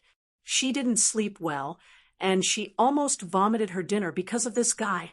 Thea was ready to teach him a lesson that he would never forget. She increased her altitude and flew above the guy's head. She had no choice. This guy's butt was smoking, and his front was spraying green water. Who knew if it was poisonous? Thea didn't want to be stained by it as a souvenir. While he was jumping, she quietly came to the back of his head. It was a waste to use arrows to deal with this guy. In fact, it was difficult to aim at an airborne target. Thea found an opportunity and quickly rushed over when he was spraying green water at the people on the ground. "Who's there?" The guy finally realized that something was wrong when Thea was less than 100 meters away. He was still thinking about how Gotham had a hero who could fly. Then he saw two beams of white light rushing towards him. Thea didn't know if Batman's team could beat this guy, but she was too lazy to ask. Her own method was more suitable for her. She didn't use arrows this time. When she was 100 meters behind him, she stepped on the mechanism with both feet. From both sides of the skateboard, iron chains as thick as a child's arm shot out. There were special alloy arrowheads at the ends of the chains. Poof, poof. The sharp arrowheads pierced the guy's thigh and shoulder. The arrowheads quickly split into 3 smaller arrowheads and firmly grabbed the target. Before the guy could finish screaming, he was forced back into his mouth by the high-speed wind. "Don't you like to fly?" Seeing how happy you were flying just now, Sia decided to be a good person and help you out. Sister will fly with you. Chapter 90. Thea looked at the enemy who had been pierced by the chains from front to back. So he probably wouldn't fall. She didn't care if he was dead or alive. She raised the skateboard to a height of 500 meters and flew around Gotham at full speed. 150 kilometers per hour, 200 kilometers per hour, 300 kilometers per hour. When her speed reached 350 kilometers per hour, she felt a little dizzy and slowed down. This was faster than the highest speed she could reach during the test. It seemed that her body was gradually adapting to the high speed of the skateboard. Thea lowered her head and glanced at the man in purple who had been pierced by 2 chains. He had already fainted when she was halfway through the city. She didn't know if it was due to excessive blood loss or the high-speed pressure. "Serves you right. You bastard. How dare you show off in front of me? How dare you show off in front of me when you're flying in such an ugly manner? I'll cripple you even if you don't die. You'll be traumatized when you think about flying in the future." Since the enemy had already fainted, Thea was too lazy to continue flying. She identified the direction and returned to the camp as fast as lightning. When she got off the skateboard, there were already police officers who wanted to take the man in purple away. However, after looking at him for a long time, they realized that the chains had already pierced through his body. If they pulled them out, it was hard to say if the man would survive. The few of them didn't dare to face the ferocious demon Queen Thea directly. They could only look at their boss, Chief Gordon, for help. Thea's perceptive sense was becoming more and more skillful. Naturally, she felt that something was wrong with them and pressed a switch on the side of the skateboard. Swoosh, swoosh, the open arrowheads closed up and quickly bounced back into the skateboard. As for the man in purple, he didn't bleed profusely. When he was flying at high altitude, The wound had already frozen, so his life wasn't in danger for the time being. Thea had recently understood the unspoken rules of this world's heroes.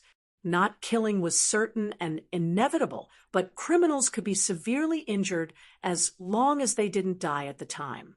If they died in the hospital, it would be a medical dispute and had nothing to do with heroes. Batman had long understood this principle and practiced it.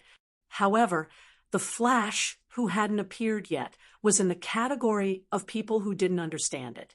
The future Flash was conflicted by the principle of not killing. This was a story for the future, so let's not talk about it for now. Understanding the rules of the game was good news. Thea was previously afraid that she would be kicked out of the righteous faction if she went overboard. Now that she knew the unspoken rules, things would be much easier. The two police officers took the man in purple away for questioning. They hesitated for a moment and decided not to handcuff him.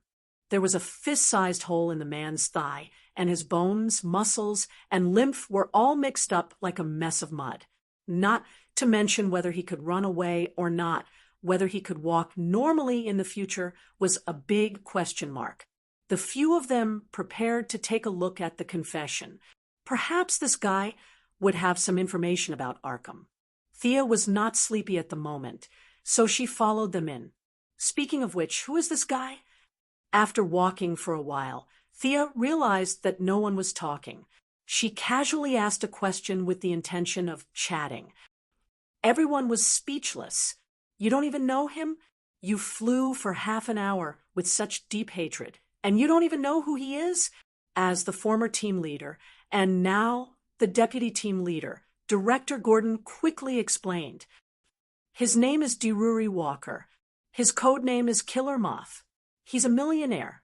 Logically speaking, he didn't commit any serious crimes, so he shouldn't have attacked us. Director Gordon was confused. Enemies kept popping up one after another, making him feel physically and mentally exhausted. Thea wanted to laugh. Killer Moth, Killer Crocodile. Their names were similar. Could they be brothers? Coincidentally, both of them were destroyed by her. One of them was diving while the other was flying. Their cooperation should be quite effective. It was strange that they didn't team up. However, she didn't take these words to heart. She wouldn't be afraid even if Killer 47 came, let alone Killer 1 and Killer 2. As the medical staff entered, Killer Moth gradually regained consciousness. The agents took out 2 ounces of truth-telling serum and poured it down his throat. In less than 3 minutes, the agent passed the confession to Lara. He quickly glanced at the few of them and bowed before leaving. This guy didn't come from Arkham. He's here to look for the stolen item. Lara looked at a certain someone with a faint smile. At this moment, everyone, including Thea, turned to look at a certain someone. It couldn't be helped. A certain someone had too many records in this area. No matter who the enemy was, he would use the flying dragon's cloud-searching hand. He would search until there was nothing left of the enemy before he attacked. Selina, can you explain? Thea looked at Catwoman with a strange expression. Ah, ha! This bastard probably put a tracking device on the painting. I'm so sorry. Catwoman scratched her head awkwardly and stuck out her tongue. Thea was speechless. Big sister, you're going for the sexy route. Why are you acting cute all of a sudden? Do you think I'll let you go just because you're cute? Besides, we asked you to look for reinforcements. Is this how you look for reinforcements? You're just being taunted by the monster and then being dragged back to the camp to fight. I'm in the wrong here. Did I go a little too far? They were only here to catch the thief. It wasn't a big mistake. Thea carefully looked at their expressions. Although they didn't look too good, they were still within the normal range. Thea instantly understood. This wasn't the first time something like this had happened. It seemed like Master Bruce had dealt with this before. Then she wouldn't have any psychological burden. Director Gordon calmly ordered the officers to continue the interrogation. The truth-telling serum was still effective. The agents were eager to make a contribution this time, so they poured a lot of it. After all, this person wasn't a good person. He instructed the officers to find out all the bad things that his ancestors had done. They had to nail him down and make it an irrefutable case. The few of them didn't mention the killer moth anymore. They chatted about the weather for a while, as if this person had never been here. Sia also felt that it was very righteous and heroic to beat the owner into a cripple, and then accuse the victim in the end. Was this the connection between the higher-ups? If it weren't for Catwoman's relationship with Batman, with her 1-meter-tall criminal record, she would have been locked up in the Black Gate for a long time. For the next 3 days, the entire camp was bustling with activity. More and more police officers joined the Arkham Assault team. Director Gordon was indeed a person of virtue and prestige. With a single call, he had already recruited more than 300 official police officers and more than 200 auxiliary police officers. At the same time, Felicity's elaborate fake mayor's recruitment order was broadcasted on all the major channels. The image showed the mayor crying and complaining about the atrocities of Gotham's criminals and his own powerlessness. He called on the passionate citizens who had joined the army to take up arms and protect the city. At the bottom of the screen, Director Gordon's phone number and the camp's address were also displayed. It had to be said that the foreigners were really practical. In just a few days, they had gathered more than 200 veterans who had participated in many wars. These people didn't need any training. They could fight as long as they picked up a weapon. Lara had also secretly ordered her subordinates to investigate the families of these people and eliminated a dozen of them who didn't have any family background and looked gloomy. Chapter 91. On the night of the third day, Catwoman, whom the people had high hopes for, managed to trick a reinforcement into coming to her aid. Thea glanced at the person in front of her. She could only see a small part of her lips and chin. She seemed to have been burned. Her entire body was covered in black and yellow clothing. She carried a large can on her back and held a strange-looking gun in her hand. Was that a flamethrower? Thea could tell that the person was a woman from the 2 lumps on her chest. At least, she did not remember any man in D.C. with such things on his clothes. Before she could ask, Feline Girl had already started the introduction. Of course, it was for Sia and the others. All the locals knew each other. This is my friend, Bridget Parker. Her code name is Firefly. She will help us deal with Mr. Freeze. Catwoman then introduced her teammates and the duo from Star City. However, Thea did not think that the person was listening. She seemed to be thinking about something. Well, it did not matter.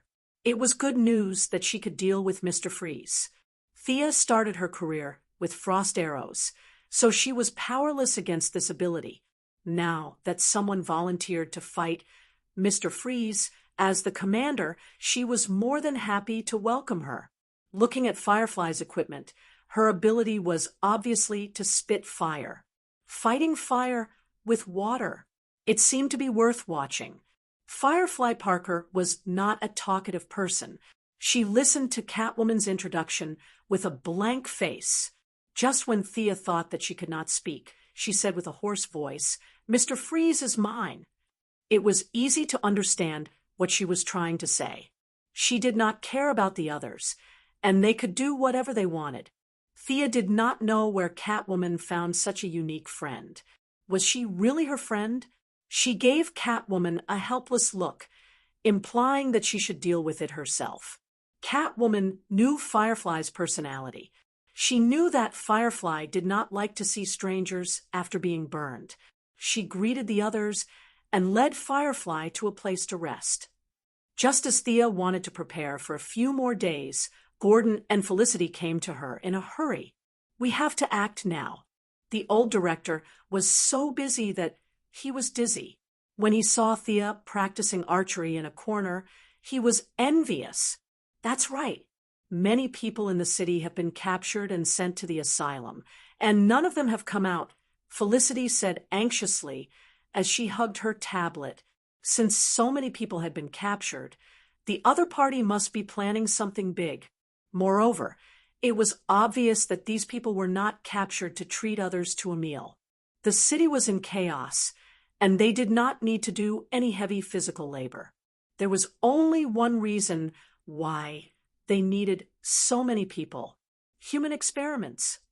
Thea was not sure if her guess was correct.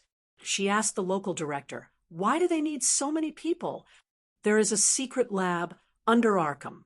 Their initial project was called Indian Mountain.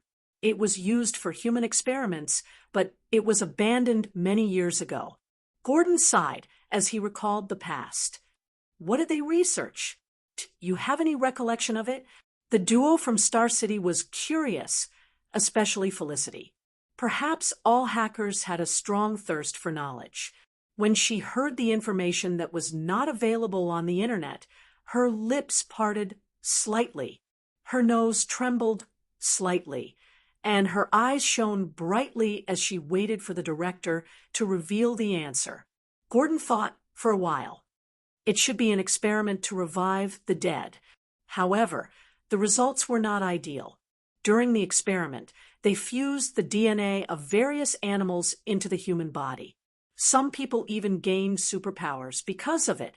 Thea's first reaction when she heard about superpowers was to say, F***CK.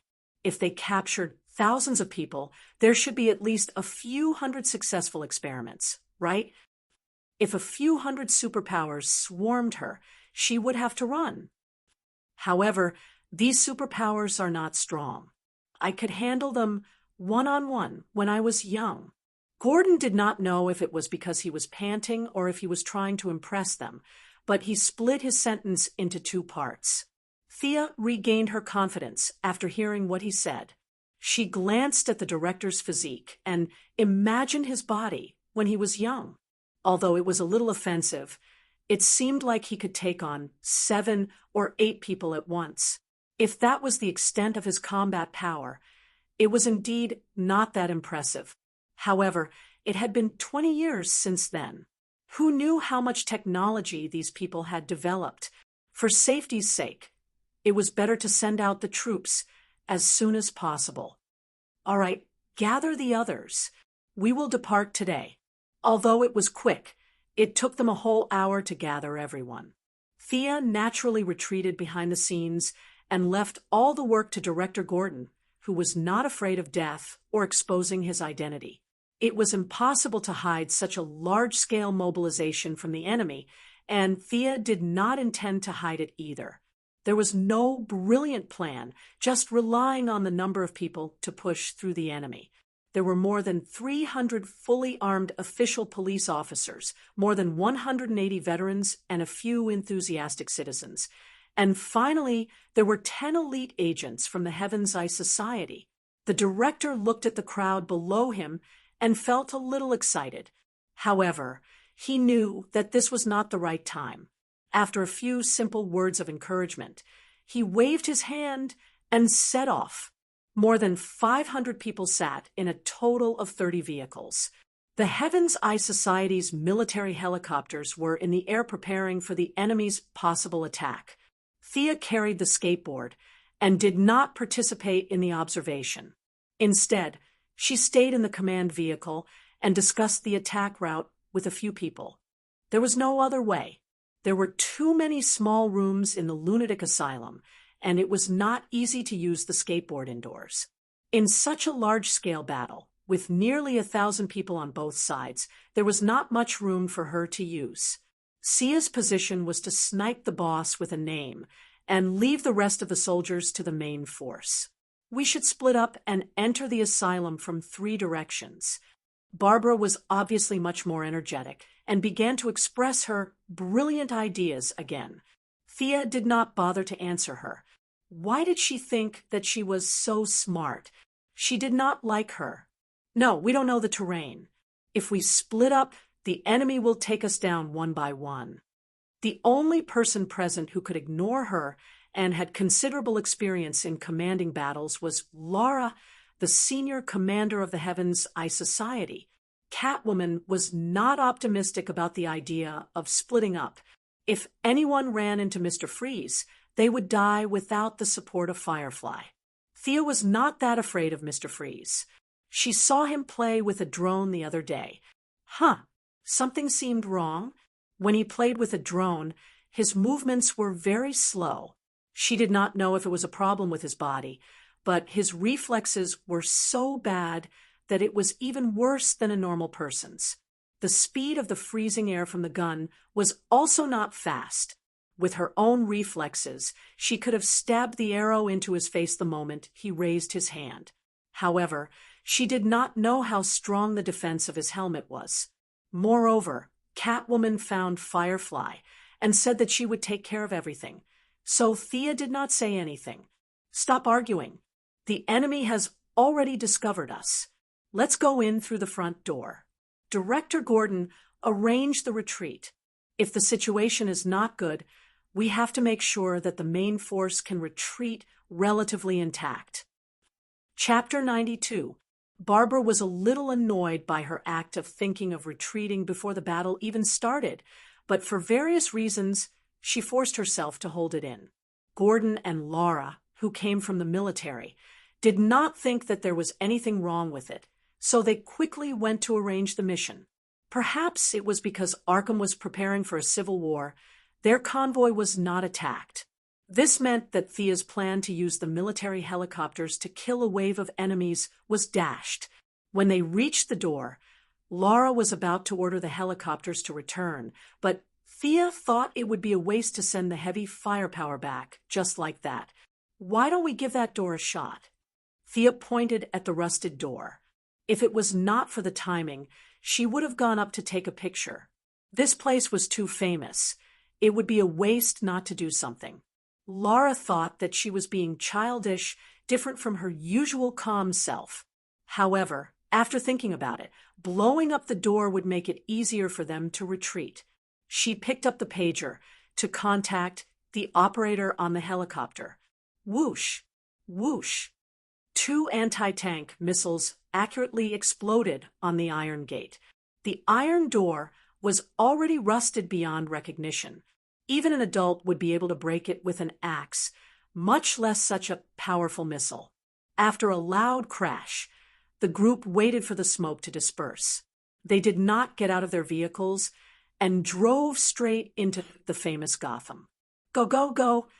The officers jumped out of their vehicles and entered Arkham in a line. The formation was split into 3 parts. Leading the way was Gordon and the 200 officers. Barbara and Robin volunteered to protect the old director. The middle part was Laura and Catwoman leading the agents and more than 100 hot-blooded veterans. Initially, Firefly wanted to follow Catwoman, but Thea was worried about her. What if she was a spy sent by the enemy? Furthermore, she was carrying such a large canister. She should have hidden it. If Thea was the enemy, she could have fired an arrow at the canister from afar. Half of the 500 people would be wiped out. Thea used the excuse that she was a ranged attacker to protect the escape route and dragged Firefly and the rest of the officers to the back. She felt that it was very likely that the enemy would throw a boulder or something to cut off the team when they were halfway through and then destroy them separately. Therefore, she walked very carefully. From time to time, she would pay attention to the top of everyone's heads. She was afraid that if she heard a whistle, arrows would rain down on everyone on this path. However, even after everyone had entered the mental hospital, this scene did not happen. This made her feel a little uncomfortable. Was she too sinister, or was the enemy too stupid? These people probably didn't intend to ambush him at all, right? Indeed, Arkham had no intention of ambushing them. Not long after, Thea noticed that the troops in front had stopped moving. She leaped onto a nearby table and looked into the distance. Both parties were now in an indoor gym. It was said that It was built with funds from the mental hospital's health committee. The venue was very large, but there were not many facilities around it. The seats on the stands on all sides were also seriously damaged. Thea pushed through the crowd and walked to the front of the team. The enemies in front of her were divided into two groups. On the left was the old acquaintance, Scarecrow's elite team. They were still wearing their old American military uniforms and were extremely well equipped. However, there were not many of them, only less than 30 people. Behind this group of people stood armed gangsters in all kinds of clothes and equipment. On the right was a short and fat man in a suit with an umbrella. Thea recognized such a unique guy. This must be Penguin. She heard that he had many lethal weapons hidden in his umbrella. Thea was a little dismissive. Seeing that he was lame, there was a limit to how strong he could be in an open battle like this. Penguin was followed by a large group of gangsters in black suits. There were at least 200 of them. All of them were armed with pistols, and a few of them were even armed with automatic weapons. Next, they entered the stage where they were called teachers in ancient times and mathematics in modern times. The righteous side was definitely the veteran Gordon. Thea did not want to be in the limelight, but in reality, she was a target. She still cherished her life. The villain was Penguin. Perhaps because Scarecrow's underlings had been killed by Thea, he did not have the right to speak. Even though his expression was still a little gloomy, the former Gotham professor, and now Scarecrow had tacitly accepted the fact that they were led by Penguin. "Hey, Jim, old friend." Penguin greeted with a fake smile. "Oswald, long time no see." Gordon replied solemnly. After the two greeted each other, they entered the stage where they were defending themselves. They both treated themselves as the victims. One side said, "You must release all the captives, put down your weapons, and surrender immediately." The other side said, "Arkham has been the territory of the Gotham Gang since ancient times. You have no right to interfere with what we do." They both knew that the other side would not admit defeat so easily, but the two had no choice but to finish the process. Thea was too lazy to listen to their nonsense. She whispered into their earphones, "Be careful. The enemy's elites have not appeared yet. Be careful in case they launch a sneak attack." The few of them understood this. Scarecrow studied for his master's and doctorate at Gotham University.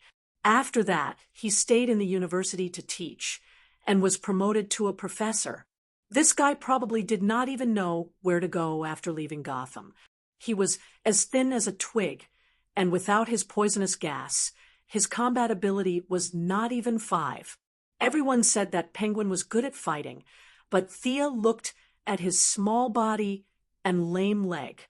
She really did not think that he was that good. The enemy's capable fighters were obviously hiding. If they were not planning a sneak attack, what else could they be doing? Especially when there was an unscientific guy like Mr. Freeze hiding. Even Thea felt that it was a little troublesome. She kept looking around.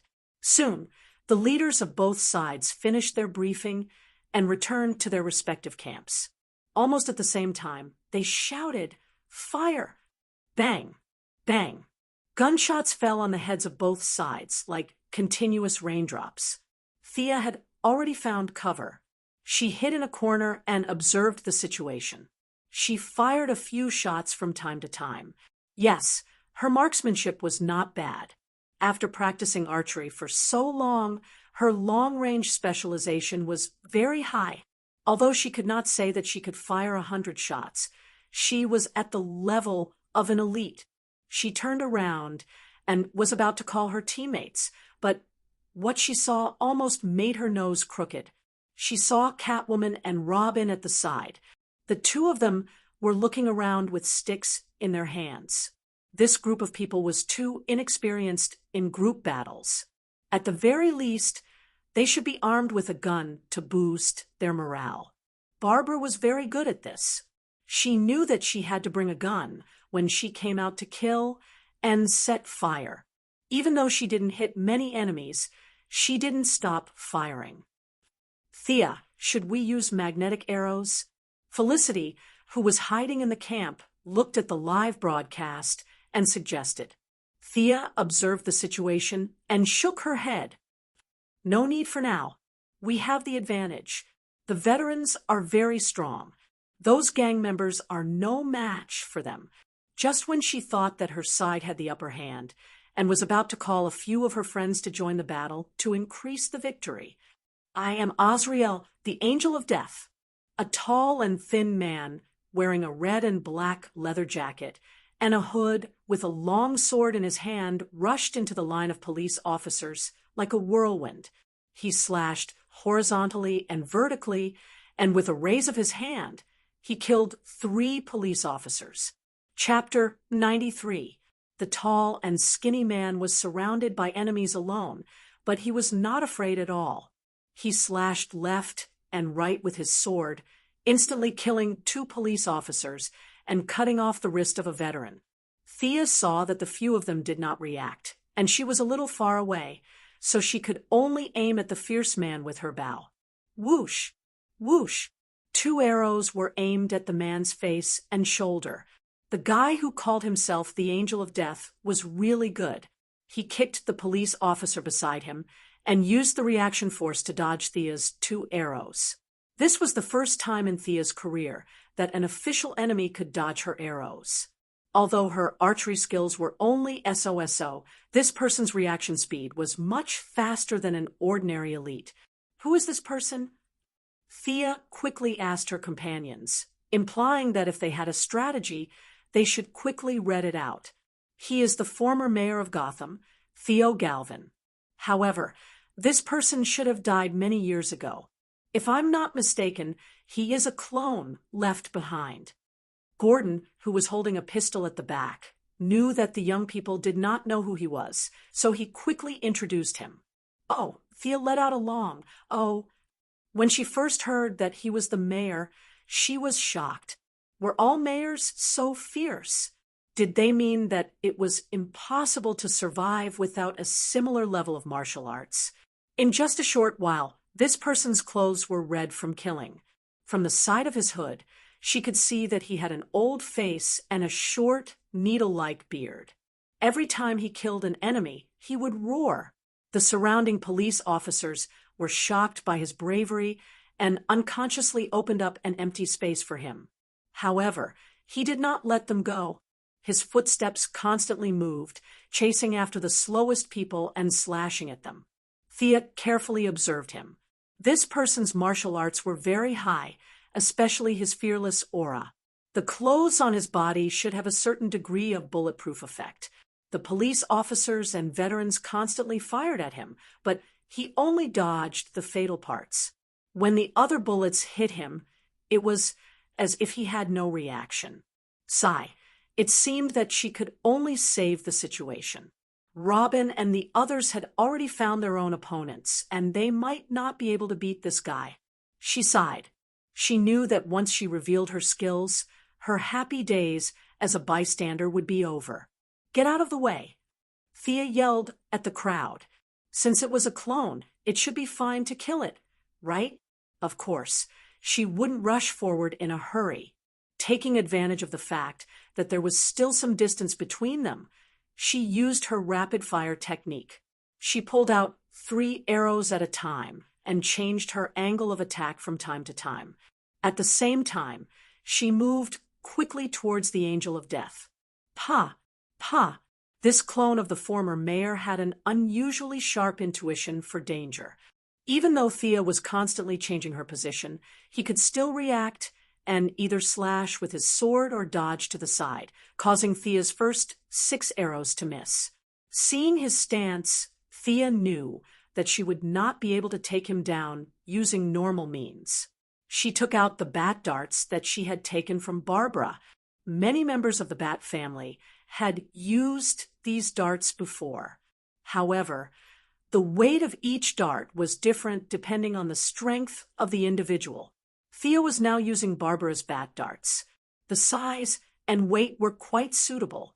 She first threw out a dart, then flew up and shot another arrow at the back of the Angel of Death's head. The darts were light, and Thea had little strength. Although she shot first, due to the acceleration of the bowstring, the two darts almost arrived in front of the enemy at the same time. The Angel of Death knew that he had no time to dodge. He could only choose the lesser of two evils. If the arrow hit the back of his head, he would not be able to survive. He swung his sword to break the arrow, and at the same time tried to dodge the dart. However, Thea had calculated the angle, so how could he dodge it so easily? Poof! The sharp bat dart pierced his left arm, and the leather clothes on his body did not help at all. Clang! He pulled out the dart and glared at Thea fiercely. "You are guilty." Thea almost laughed. "Do you think you are acting in a hot-blooded anime? You are really into the role." At this time, the distance between the two was only 5 meters. She put away the bow and arrow, pulled out the katana and dagger that she had not used for a long time, and attacked quickly. She had seen this guy's swordsmanship before. It had some shadow of the European palace swordsmanship, mixed with many modern fencing techniques. The long sword in his hand was not a two-handed sword commonly used on the battlefield. Instead, it was more like a combination of a Swiss longsword and an Italian longsword. The blade was less than 1 meter long, and the handle was inlaid with many gorgeous patterns. The scabbard that hung diagonally was also decorated with shiny jewelry. If this guy was not showing off, it meant that this was a famous sword. Whether it was a famous sword or not, she would know after trying it out. Many famous swords were not as sharp as weapons made of modern alloy steel. The katana and dagger in Thea's hand were made of special steel. In order to make these two weapons, they were approved by Moira and used rare metals. Thea took advantage of his injured left arm and hurriedly attacked. The dagger in her left hand slashed his cheek from bottom to top. When he retreated to dodge, the katana in her right hand slashed straight at his abdomen with an Iato slash. The Angel of Death held the sword with both hands and stabbed it straight into the ground. On one hand, he blocked Thea's horizontal cut, and on the other hand, he stopped his rapid retreat. Thea really did not expect this strange move. When the two swords collided, she only felt the katana in her hand inexplicably stagnate. Thea knew that she was in trouble. The opponent was indeed holding a sword, but in such a passive way, the katana in her hand had already become chipped. Although the situation was a little unfavorable, Thea felt more and more that her fighting spirit was high, and the blood in her body was boiling unconsciously. She held the dagger in her hand and put the main direction of attack on the katana in her right hand. She was weak, and the Japanese style of swordsmanship was not suitable for her, so she changed to Wing Chun 8 chops. Hachi 8 chops should be suitable for short swords, but now there was no condition. Thea could also barely use the katana. Hachi 8 chops was completely opposite to Wing Chun 4 chops. Boxing pursued to hit the enemy, and the target was the person. Hachi 8 chops was another way. Its target was the opponent's weapon, which was very suitable for this situation. Thea then used the advantage of her slightly longer weapon to attack the opponent's wrist and fingers. Picking, stabbing, cutting, and chopping, the essence of Hachi 8 chops was vividly displayed. The Angel of Death had really never seen this kind of move. He was very aggrieved and anxious. The unfavorable situation made his mind begin to become anxious, and he kept shouting, "Sinner, you will be purified by the fire of heaven. Watch my judgment. Crusader strike." As the Angel of Death kept shouting, Thea was a little confused. What was the meaning of this guy? Why was he shouting the name of the move while fighting? He had taken off his hood, and his hair was disheveled, and he was spitting at her like a madman. This idiot really had the characteristics of Gotham. Chapter 94. Even though the Angel of Death's roar was deafening, Judgment was just a vertical slash from head to toe, and Cross Army Strike was just a horizontal slash with a diagonal slash. There were no exaggerated scenes like the Angel of Death's golden aura. Thea could only make a stupid judgment about his bad habits. Is this the side effect of cloning? Or is this guy really that Chinibu? Thea did not have the time now. Otherwise, she would definitely ask him about it. But regardless of whether this person was mentally ill or not, his attack power was undeniable. He didn't have any golden sparkle, but his long sword was constantly slashing left and right, which made Sia, who was exhausted from dealing with him, very vexed, because he did not defend himself at all.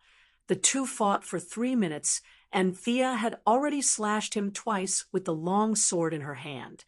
In addition to the dart that hit him previously, blood was gushing out of his body.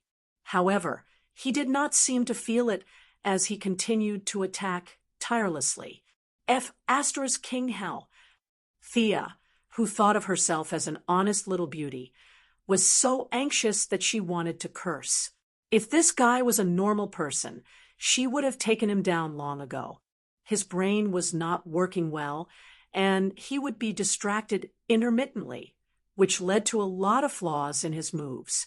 However, because he was not afraid of death, he was able to equalize the situation.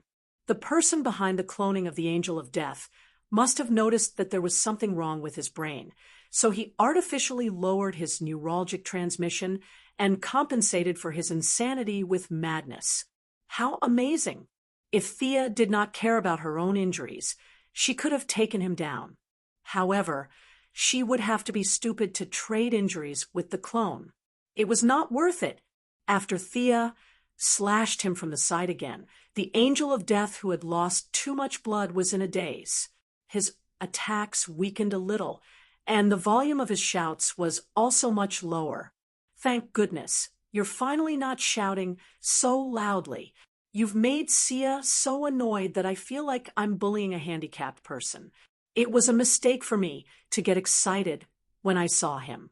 Next time, I'll just leave this job to Robin and the others. I won't fight him even if I'm beaten to death. It's too annoying. Thinking of Robin, Thea wondered how the fight was going. She forced the Angel of Death back with 2 moves and looked at the situation. Under the circumstances, both sides still had the advantage of having 6 on their side and 4 on the other side. The gangsters were being beaten back by the joint forces of the police officers and veterans. It was only a matter of time before they won. However, the fight between the heroes and the villains wasn't so beautiful. Without Batman, his team's combat power was subconsciously weakened. Furthermore, Thea was entangled with this lunatic. The situation wasn't as expected. Catwoman was dealing with the Penguin Man, and a burly man wearing a pig mask. It could only be said that it was a draw.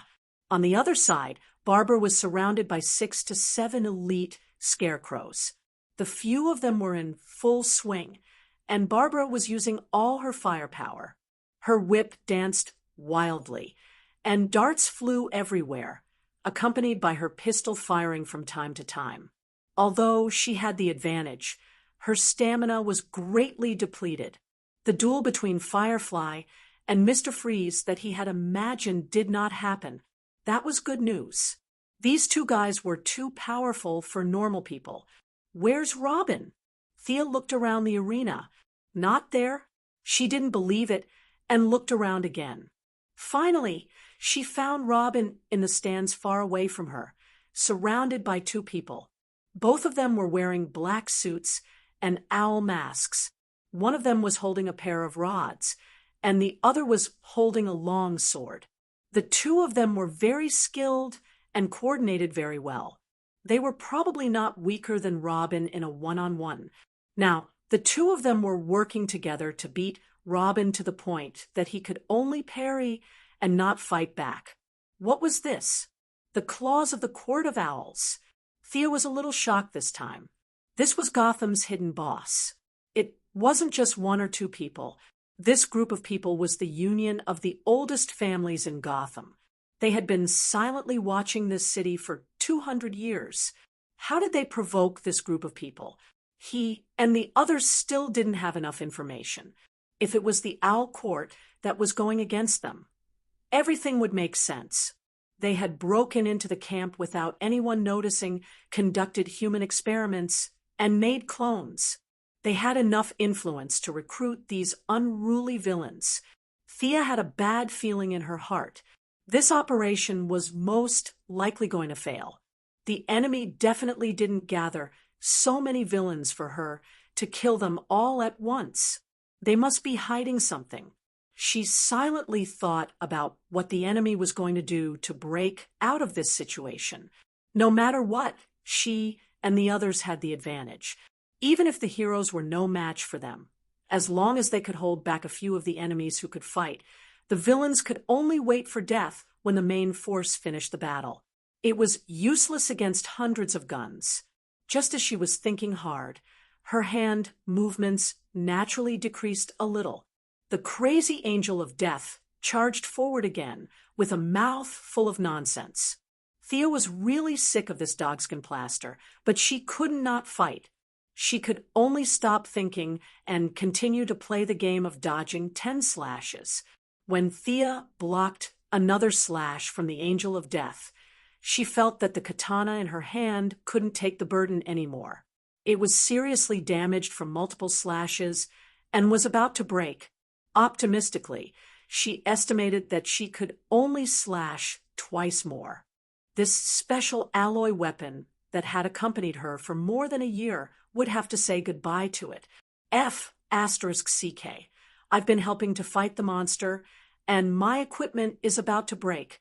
Can Gotham compensate me? Is it too late for me to buy insurance now? While she was pondering whether she should grab a baton from the officer next to her and use it to deal with the situation, a gangster with a common face under the Penguin Gang saw Sia constantly retreating into the crowd. He thought that she was exhausted and was about to lose, so he hurriedly rushed up with a dagger in his hand, ready to assist her. Thea was stunned by the sudden appearance of this guy. She wanted to say that this was against the rules of the underworld, but when she saw his expression as if he was bullying a pushover, she thought, "Are you sure you want me? Do you think I'm Garfield if the tiger doesn't roar? Besides, what kind of eyes do you have? Do you think that the blood on that lunatic is all mine?" Actually, she had wrongly accused him. He was a core member of the underworld and wasn't blind. The main thing was that Thea was wearing a red dress and couldn't tell if she was bleeding or not. Seeing the ferocious attacks of the Angel of Death, he would naturally think that she was at a disadvantage. She tilted her body slightly and dodged the dagger. It would be a waste not to use such a good helper. Thea grabbed his wrist and pulled him towards her. At the same time, she tripped him lightly.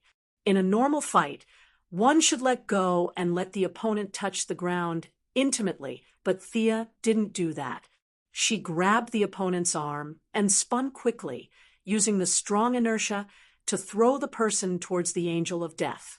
Everyone should stay away from lunatics. The Angel of Death saw a figure running towards him. Without thinking, he stabbed the person's chest. Chapter 95. Thea had noticed this problem before. Why did this idiot called Death Angel jump into the crowd without saying a word? A more scientific explanation was that this guy had behavioral and cognitive impairments, or simply put, this guy did not recognize people. Many huskies that were raised for a short period of time also had this problem. They would run away in the blink of an eye after letting go of the leash. In the eyes of huskies, everyone looked the same. This was the problem with this guy who had been fighting with Sia for a long time. The breeder, no, the mastermind behind this was most likely also cloned to save time. He only copied the brain's memory and did not imbue it with much logical analysis ability. He looked fierce from afar, but he could not do anything. As a bodyguard, he might go berserk and hack his employer to death after 5 minutes. If he chased after the target for half an hour, he might lose contact because he could not find the way. The mastermind must have tried a lot of methods before finally using this guy as a disposable item. If he was still in the enemy's crowd, he could kill as much as he wanted. If he could survive, he would be lucky. If he died, it would not be a pity. This was the problem now. Under the huge inertia, the gangster could not stop at all. He bared his fangs and brandished his claws and rushed towards Death Angel. Puff! Death Angel, who only had instincts in his mind, did not realize that the guy who rushed over was one of his own. Perhaps he did not even have the concept of allies. He neatly stabbed his sword into the guy's chest. Just as he was about to pull out the sword, Thea had already circled around to the side. This opportunity was simply a godsend. This guy's sword was so sharp that he could not let him hold it anymore. Thea withdrew her dagger and held it with both hands. She used the Iato slash and slashed his forearm from top to bottom. Although Death Angel's brain was not very good and lacked many applications, he still had basic combat awareness. In the face of such a fierce attack, if he continued to insist on pulling out his sword, his arm would be cut off directly. Even if he pulled out his sword quickly, it would be too late. The human body was not a piece of paper. There was a certain amount of resistance. Although his sword could cut through iron like it was mud, there was still resistance. In addition, when a person was injured, it would automatically close the wound. The Angel of Death exerted a little force, but he knew that he could not pull out his sword in such a short time. He could only quickly let go of his sword and retreat, avoiding Thea's powerful strike. This guy is finally empty-handed. Thea didn't have the spirit of a fair duel. She didn't have the brainless idea of, if you don't have your weapon, I'll throw my weapon away and we'll continue training together. She was only thinking about how to kill this guy quickly and safely. Without his sword, the Angel of Death was no different from a toothless tiger. Thea no longer had any scruples. Although his martial arts were not bad, it depended on who he was compared to. Compared to Chief Gordon, he was pretty good, but in the eyes of Thea, he was really weak. The two of them fought with speed and quickly exchanged 7 or 8 moves. Thea used her superb fighting experience and quickly found 3 flaws in his movements. She successfully made 2 cuts on his body. As blood continued to flow out, his speed slowed down visibly. His chattering mouth also became gasping for breath. After all, he was a clone, not a robot. He had flesh and blood. In just a few minutes, he was slashed by Thea into a bloody gourd. He didn't faint after losing so much blood. This cloning technology was quite impressive. Thea knew that the opportunity to win was right in front of her. She faked a move with the dagger in her left hand. When the Angel of Death raised his arm to parry, her right hand pierced the Angel of Death's chest. The violent outflow of blood accelerated his physical exhaustion. At this time, his reaction speed was much slower than before. He vaguely saw Thea's stab and tried his best to move his body to the side, trying to avoid this fatal strike. Poof! The dagger fiercely pierced his right rib. His brain wasn't clear. He only knew that he couldn't let the enemy continue to attack. Before she could pull out her dagger, a hand grabbed her dagger and looked at Thea fiercely. Yo, are you pretending to be a hero? Usually, grabbing the enemy's weapon and then killing them is something that the protagonists do. The person who cloned you was afraid that you had nothing to do every day, so he showed you cartoons to watch, right? I really have to hand it to you. After fighting for so long, you don't even know how many weapons I have. Thea ignored his wide-open eyes. Under his surprised gaze, her left hand dexterously slashed the dagger across his throat. The ferocious look in her eyes was gradually replaced by confusion. She covered her throat with her hands, and dark red blood kept spurting out. She made some incomprehensible sounds, and the tall figure of the Angel of Death slowly fell to the ground. Sigh, I don't know if this person will give me an honorable kill. Is a clone considered a person? Did I violate the principle of not killing? If I meet Superman later, I have to discuss with him. Thea threw away half of the katana that had accompanied her for more than a year. The other half of the katana was left on the Angel of Death. This katana was unexpectedly broken in the final struggle. Although her left hand and right hand moved in slow motion and then replayed in slow motion to kill the enemy, she was actually also a victim.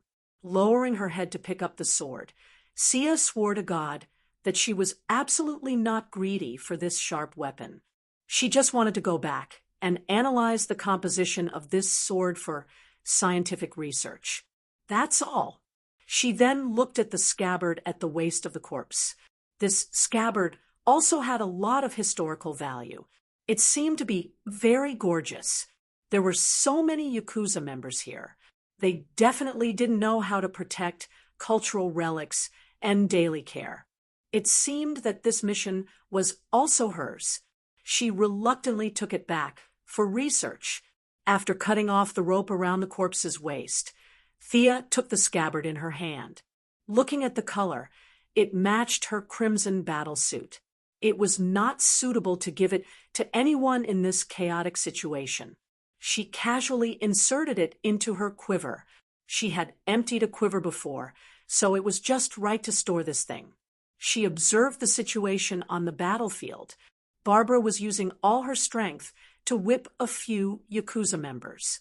It seemed that she had some kind of attribute boost. She was just short of shouting something like a queen. Robin was still the same. He was being hit by two extremely skilled claw wheels. He could only barely resist.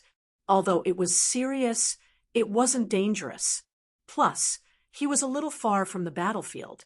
Thea couldn't reach him even if she wanted to help. This was also good. She could release Catwoman's combat power first. Victory was right in front of her eyes. Thea took out an arrow and aimed at the penguin guy who was holding a broken umbrella and happily fighting with Catwoman. This guy was also a character. The key was that he had the most subordinates. As long as he died, his subordinates' morale would immediately plummet. In this way, her side would win. Chapter 96. She adjusted her breathing and pulled the bowstring to the maximum. Then she aimed at the penguin man's distinctive sharp nose and shot an arrow. The arrow was like a meteor chasing after the moon. It was extremely fast and landed accurately. If nothing went wrong, the sharp arrow would open up a large hole in the penguin man's face. His trusted subordinates would happily attend their boss's memorial service tomorrow, and a new leader would be chosen the day after tomorrow. However, when the arrow was less than 20 centimeters away from his ugly face, a figure flashed past from the side. A dark green glove quickly grabbed the arrow. It wasn't surprising that her arrow was blocked. After all, her archery skills weren't at the peak yet. The lunatic death angel could also block arrows, but catching an arrow flying at high speed with her bare hands wasn't something an ordinary person could do. People with great strength and dynamic vision could do it, but the person in front of him was obviously not that type of person. She was familiar with his archery skills, and she was using the special skill of the ninja masters. He also knew this skill, but he didn't expect that he would encounter a woman who used it against him today, because he didn't have the chance to use it. Thea looked at the woman not far away in a low voice. "Who are you?" Talia Al Ghul was wearing a dark green leather jacket. She carried a bow on her back, held a recurved bow, and had a long sword at her waist. She looked at Thea and wondered who this person was. Her martial arts and archery skills were obviously passed down from the ninja master. Could she be from the Alliance? Thea didn't know how to answer her question. There was a complicated story behind this, so she couldn't go into too much detail. Besides, she didn't plan to tell the story in front of so many people. looking at her face, which was full of mixed blood characteristics, different from the fair skin of European and American people. There were some characteristics of the Arab world and East Asian people. Her thick black hair set off her amber eyes, exuding a strange and dangerous charm. Beat me first. Thea also wanted to see how different she was from the daughter of the ninja master, the future leader of the Green Arrow. She quickly drew an arrow and shot it at Talia. You still need to practice your archery skills. Talia skillfully swatted away the arrow with her bow. Although she spoke contemptuously, her movements were not slow either. She drew her bow at the same speed as Thea and deflected an arrow. However, under Thea's powerful perception, this arrow was as eye-catching as the sun in the sky. She gently moved 2 steps to the left to avoid the arrow's trajectory, while continuing to shoot back at Talia. Following that, the two of them continued to draw their bows, as if they were performing a show. Arrows of almost the same size and weight constantly intersected in the air. While the two of them were shooting at each other, they also needed to dodge each other's arrows. Occasionally, they would even use the classic scene of 2 arrows colliding in the air. For a while, the two of them shot out 20 arrows from their quivers, but neither of them could do anything to the other. Talia's archery skills were indeed superb, but Thea's powerful perception could also make up for her lack of archery skills. After the intense rapid shooting, it consumed a lot of stamina and mental strength. The two of them did not have outstanding physiques, so they both stopped attacking at the same time. They adjusted their breathing and stared at each other, preparing for the next round of competition. At this point, Talia was completely sure that the person opposite her was using the archery skills of a ninja master. After all, Old Ma was not a master of his generation and did not have the ability to innovate. He taught Thea exactly how others taught him, and this archery style was displayed in front of Talia. If she could not see this, it would only mean that she was blind. After careful observation, looking at the opponent's various movements, strength, speed, and other data, she could still determine that the opponent was a woman, and a young woman at that. Talia pondered for a while. Who could it be? Her first thought was her sister, Nissa El Ghul.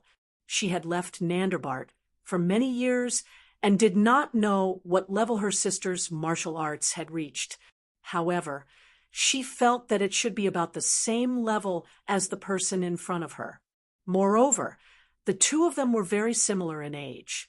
There was a slight age gap between the two sisters, and their relationship was not good.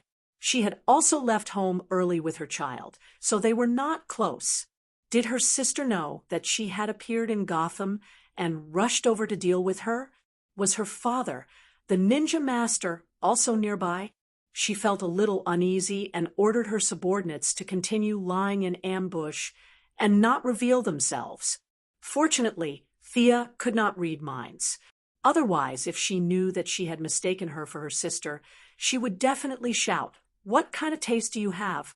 No matter if it's my figure or my looks, I'm much better than your sister." At this time, Thea was a little troubled. This person was the mother of Batman's son. It was not appropriate for her to fight. Furthermore, she would be an important person to enlighten Oliver in the future. Without her guidance, there would be no Green Arrow. She did not want to ruin this important opportunity for her brother. Furthermore, the interpersonal relationships in this world were very strange. In the future, Green Arrow would marry Nissa, regardless of whether they were husband and wife. In name, she was Green Arrow's sister, and Talia was Nissa's sister. The two of them were very cliché relatives. They could pretend that they did not know each other and eat together during Chinese New Year. Furthermore, since she had appeared here, would Bane be far away? Thea did not know how to fight this guy whose strength was measured in tons. Even an Iron Man would not be able to withstand a fist the size of a casserole combined with 2 tons of strength. Talia was afraid that the ninja master would jump out to deal with her, and Thea was also afraid that Bane would come out from the bushes. The two of them were afraid of both sides, so they both retreated to their respective groups. Director Gordon, how's the situation on your side? Thea connected to the headset and asked about the situation on her side. It's going well, but these people are resisting very tenaciously. To be honest, I think they are plotting something. The old director's gunshots were endless, and it sounded like they were in Afghanistan. He was not the only one who felt that there was a conspiracy. Thea also had a bad feeling. With Owl Court, Talia, and Bane hiding somewhere, they were at a disadvantage in terms of high-end combat power. Thea made a prompt decision and gave the order to retreat. Director, go to the back and arrange for backup. We will slowly retreat from the asylum. Agent Laura, order your snipers to shoot and bring Robin back. Catwoman, Barbara, prepare your smoke grenades. Also, Catwoman, ask Firefly to help cover the retreat. Firefly did not enter their private channel. On one hand, Thea was worried about her. On the other hand, she was not very fond of Batman's team. Following Chief Gordon's order in the police channel, the large force began to consciously shrink their formation. Bang! Bang! 2 sniper shots rang out. The 2 sharp claw members besieging Robin had very high intuition. The moment the bullets got close to them, they retreated and dodged, allowing Robin to smoothly withdraw to the large force. Chapter 97. Putting aside Robin's skills for the time being, his tenacity was indeed commendable. Anyway, Sia saw him running back to the crowd in a sorry state. His face was bruised and swollen, and there were 2 big holes in his battle suit. Blood seeped out from his clothes from time to time. He was seriously injured, but he still held on and did not call for backup. He was really a tough guy. My pager is broken. Thank God you guys helped me. Thea knew she had misinterpreted Robin's expression when he opened his mouth. However, she did not laugh at him when she thought about how powerful his claws were. Instead, she ordered him to retreat to the back of the group. Nominally, it was to hold the line, but in reality, it was to let him rest. Thea, be careful. There's a lot of thermal activity in the side room. There's also a small amount of radiation. Thea was about to order the rest to throw a smoke grenade when Felicity reminded her through her earpiece. It was not surprising that the enemy had set up an ambush, but how did the radiation come out? Just as she was thinking, the metal door on the right side of the gym was slammed open. A few burly men rushed out. She could not tell how many of them there were, but as the door was pulled down by the leader, more and more people rushed out from the door. Oh, this must be the enhancer that Chief Gordon mentioned before. To be able to tear down such a heavy iron door, like tearing a piece of paper. Although his strength was not as strong as Bane's, who was measured in tons, he was still considered Hercules. Most of the people who rushed out were wearing the clothes of ordinary citizens, but their faces were anything but ordinary. Some of them had blood flowing from the corners of their eyes, some had veins on their faces, and necks that were throbbing, and some even had horns or other unknown objects on their foreheads. These people had all kinds of strange appearances. No matter how she looked at them, they did not look like they were born naturally. There could only be one conclusion. Was this Arkham's unique biohuman experiment? She did not expect the mastermind to be so fast. They had already created so many successful products in just 3 days. To verify her guess, Thea took out an arrow and aimed it at the 2-meter-tall burly man with horns on his head that looked like a rhinoceros. Puff! The arrow went straight into the enemy's chest, but the blood that flowed out was not the usual red of an ordinary person. Instead, it had a strange purple color. The burly man was pushed back 2 steps by the kinetic energy of the arrow. With a roar, He pulled out the arrow and continued to charge towards Thea. Amazing! Thea could tell that her opponent was definitely injured. As long as he was still bleeding, it meant that he could still be killed. She continued to draw her bow. It was as if Savannah's had been reborn. She gracefully stood on the ground and shot 5 arrows at the rhino man that was charging at her. Roar! The rhinoceros man, who was running at high speed, was shot in the left eye by the 4th arrow. The 5th arrow pierced through his throat. He clutched his wound and fell to the ground, unable to get up again. Thea pursed her lips. These guys looked intimidating, but their real abilities were just some enhancements to their strength, speed, and endurance. They were the same as the Death Angel from before. They all needed to strengthen one thing, and that was their brains. He doesn't even know how to dodge an arrow. This guy might not even be as good as the Angel of Death. However, the fact that she could easily deal with them did not mean that they were weak. Even though the police officers tried their best to hold the line and used their skillful coordination to focus fire on 3 of them, more and more enemies were coming out from the side door. Chief Gordon, give the order to retreat. I'll buy you some time. Thea took out a winding arrow from her special quiver and aimed it at the metal door. She shot it at lightning speed.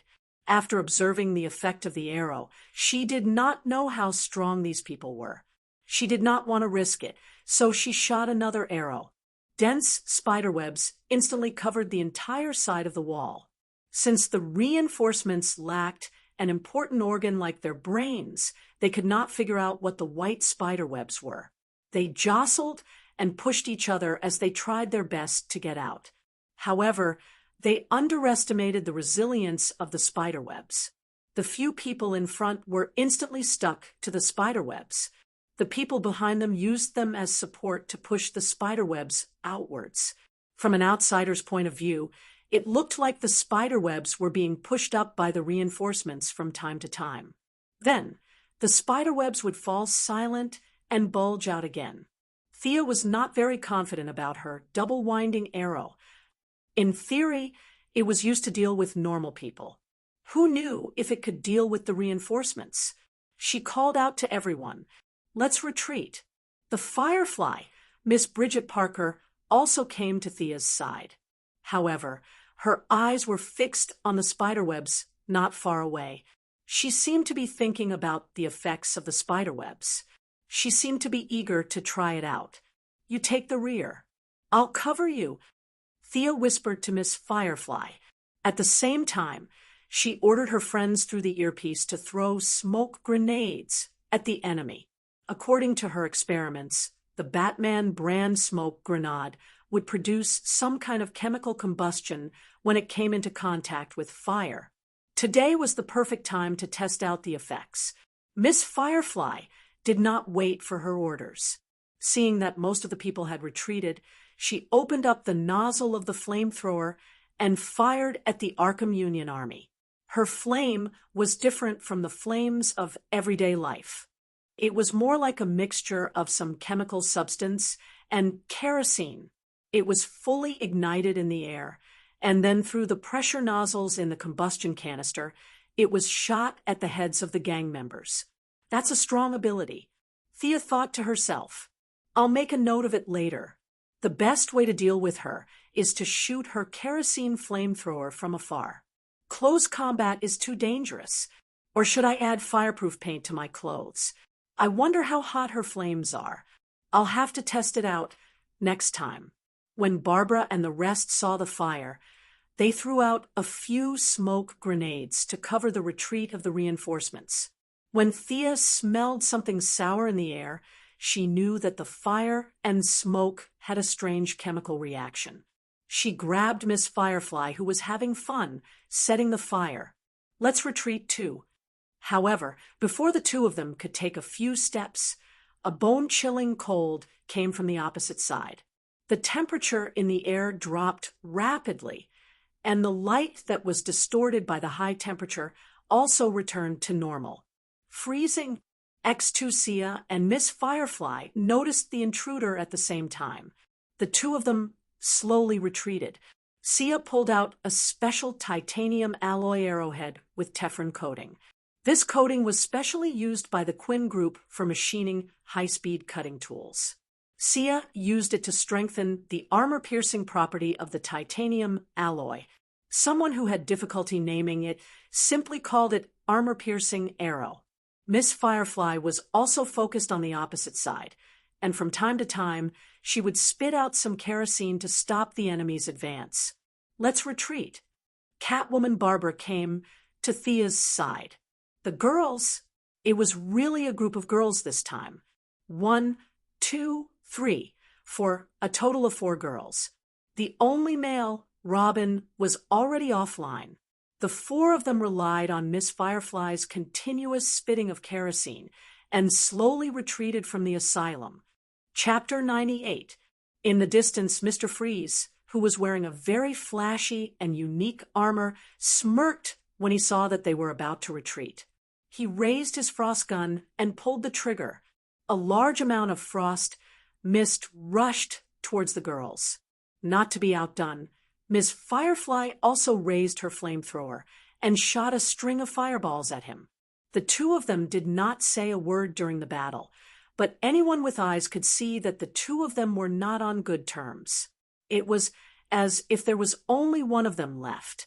The frozen mist kept colliding with the kerosene in the air. A large amount of mist turned into water in the air, and then quickly evaporated into gas. The kerosene was also constantly being consumed by the frozen air. Neither of them could do anything to the other, and the situation entered a stalemate. Can we go up and help? Barbara was quite loyal. Even though she had never spoken to Miss Firefly, she still automatically categorized her as a member of her camp. The person she asked was Thea, who was experienced in technological weapons. Thea was still very curious about this guy who used frost gas. She heard that his gun used the principle of low-temperature ammonia to cool, which was somewhat similar to her frost arrow. She used liquid nitrogen. In fact, the cooling effect of the two of them was similar. It was hard to say who was more advanced. Her nitrogen temperature was lower, so the cooling effect was stronger. However, the loss of energy in the air was greater. His ammonia could be shot after a certain reaction in the gun, so the loss of energy was relatively lower. However, he could continuously extract ammonia from the canister behind him and shoot it. Her arrows were one less arrow after another. In comparison, she was still a little inferior. However, if she was asked to carry a chemical canister to fight monsters, she would never do it. It was too dangerous. The way to deal with this guy and Miss Firefly was very simple. As long as she found their canister, she could happily go up and loot their corpses from afar. In the face of Barbara's question, Thea answered with certainty, "Of course, watch me kill him." Her tone was full of confidence because she had already seen the protrusion behind the Frostman. This guy had some brains and knew to use armor to protect the gas tank. This was much better than the careless Miss Firefly beside her, who had no protection at all. Aiming at such a large target was not difficult. Thea was only worried that her arrows would not be able to penetrate the sci-fi-looking armor. The constant exchange of fire between the other two also caused some interference to her vision. Thea left the team and found a high platform with a better view. She aimed at Mr. Freeze, who was shooting at the fireflies. With a smug smile on his face, he loosened the bowstring. The Teflon-coated arrowhead barely completed its task. The 10-centimeter arrowhead only managed to pierce halfway into the armor. Thea waited for 2 seconds in worry. She only felt relieved when she saw cold air coming out from the gaps in his armor. Let's go.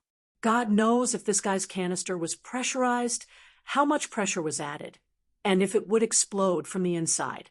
She flew back to the girls and called out to Catwoman Barbara. Under Miss Firefly's puzzled gaze, the two of them ran out. Mr. Freeze was a little stunned when he saw the girls running away. He did not know why the girls who were on par with him wanted to run away. However, he did not think too much about it.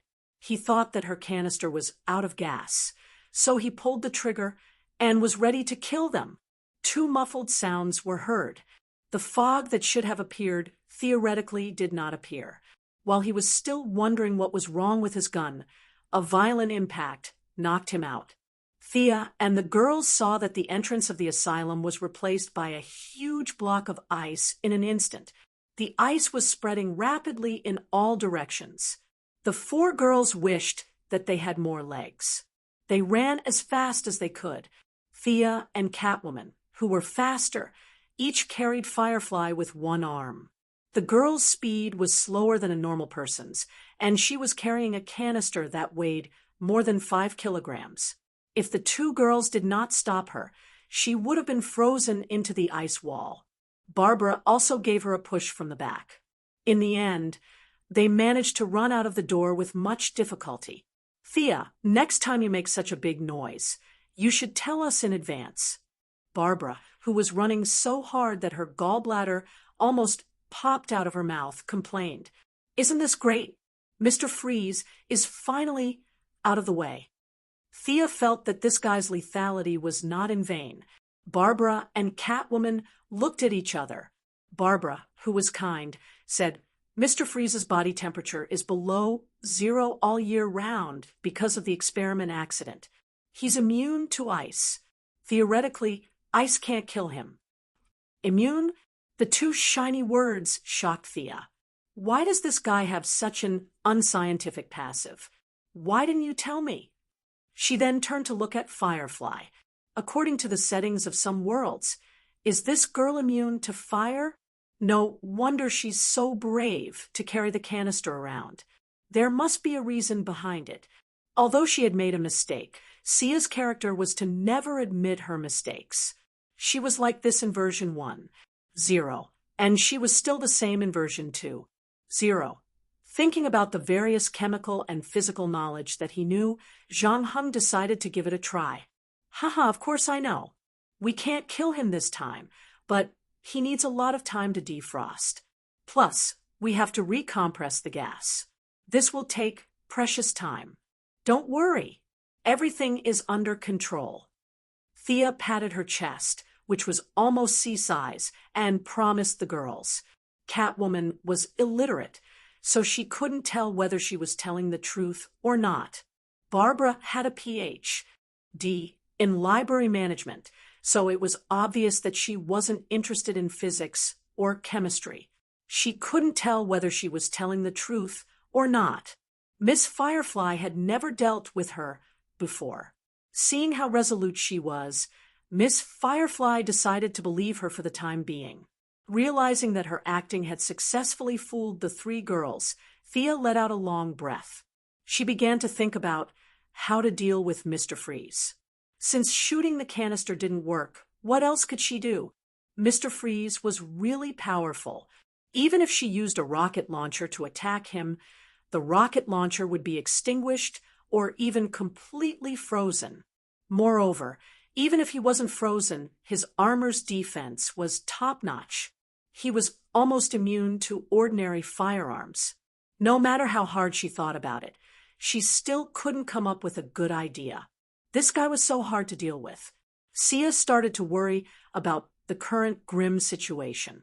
Owl Court, Mr. Freeze, and a large number of enhanced humans created by biochemical experiments. The problems came one after another. Thea couldn't help but furrow her beautiful eyebrows. If there was no other way, he could only use the Hellfire missile. However, this was a difficult decision to make. Even if Amanda agreed with the black woman's personality, she would still put the blame on him. This could only be used as a last resort. Chapter 99. Originally, Thea had planned to pretend to retreat to lure them out and set up an ambush, but now that Mr. Freeze had unexpectedly frozen the entire intersection, she had no choice but to give up the whole plan. Miss Firefly wanted to leave alone, but Thea dragged her into the command vehicle. This person was now a treasure. Thea could not let her go before she figured out how to deal with Mr. Freeze. Thea and Catwoman finally persuaded her to stay with them. They did not speak in the vehicle. Each of them was summarizing the gains and losses of the battle. Thea took out the sword that she had picked up for scientific research. She tapped the blade lightly, and it made a low hum. Thea could not tell what material it was made of. The blade was dark black and 85 centimeters long. Including the hilt, it was only a meter long. It was a traditional English broadsword, but the blade was thinner. It could be used to stab and cut. The Latin inscription was engraved on the hilt, the sword of Azrael. That lunatic got his name because of this sword, right? If he was still alive, he could have changed his name. Thea held the sword in her hand and waved it gently. It was a good sword. It was neither light nor heavy. With her height and strength, it was just right for her. This was the will of God. Everyone in the car couldn't help but glance at her as she wielded her sword. Firefly and Laura, who weren't interested in cold weapons, quickly shifted their gazes. Batman's group of friends and family looked at her for a while. Is this the sword of the Angel of Death? Robin seemed to have a deep impression of this sword. However, he was too far away when he was beaten up by the two claws, so he did not see Thea's battle. He was a little confused when he saw the sword. Thea glanced at him and ignored him. He really doesn't know how to talk. What do you mean, the sword of the Angel of Death? Legally speaking, emotionally speaking, this is my sword. Which side is the Angel of Death on? I don't know her at all. Just as she was about to put the sword back into the scabbard, Catwoman, who had sharp eyes, saw the gorgeous scabbard. Did you get this too? Facing Catwoman's passionate eyes, Thea subconsciously took a small step back. What's wrong? Is there something wrong with the scabbard? Catwoman only felt that the gems on the scabbard were shiny and dazzling. As someone who had been in the jewelry business for more than 10 years, she immediately judged that the gems on the scabbard were real. She wanted to turn her head away, but she couldn't control her eyes. She thought to herself, I just want to take one look, one more look, one last look. Women were similar to dragons. Thea's ostentatious display of wealth had attracted the attention of the usually indifferent Miss Firefly, not to mention the other girls. Laura glanced at him from the corner of her eyes and forced herself to calm down. Barbara was from a well-to-do family, so she was more immune to jewelry. After a bout of envy and jealousy, she turned to Robin and confided in each other. However, the other two girls, who grew up in poor families, did not have such strong willpower in the face of the temptation of these colorful stones. As the most beautiful girl in Green Arrow's movie, Felicity was a woman who changed her clothes 3 times a day and wore 1 earring a day. Relying on the fact that she was on Thea's side, she grabbed the sleeves of her battle suit and stared at her with sparkling eyes. She almost shouted, "This thing is fated to be mine." Catwoman was also a little attracted to it. She kept calculating how much money she could get if she sold the scabbard. She secretly hated the Death Angel for being so useless and not being skilled in martial arts. Such a treasure from Gotham had fallen into the hands of the people of Star City, and it was openly seized. There was no reason for her to keep it.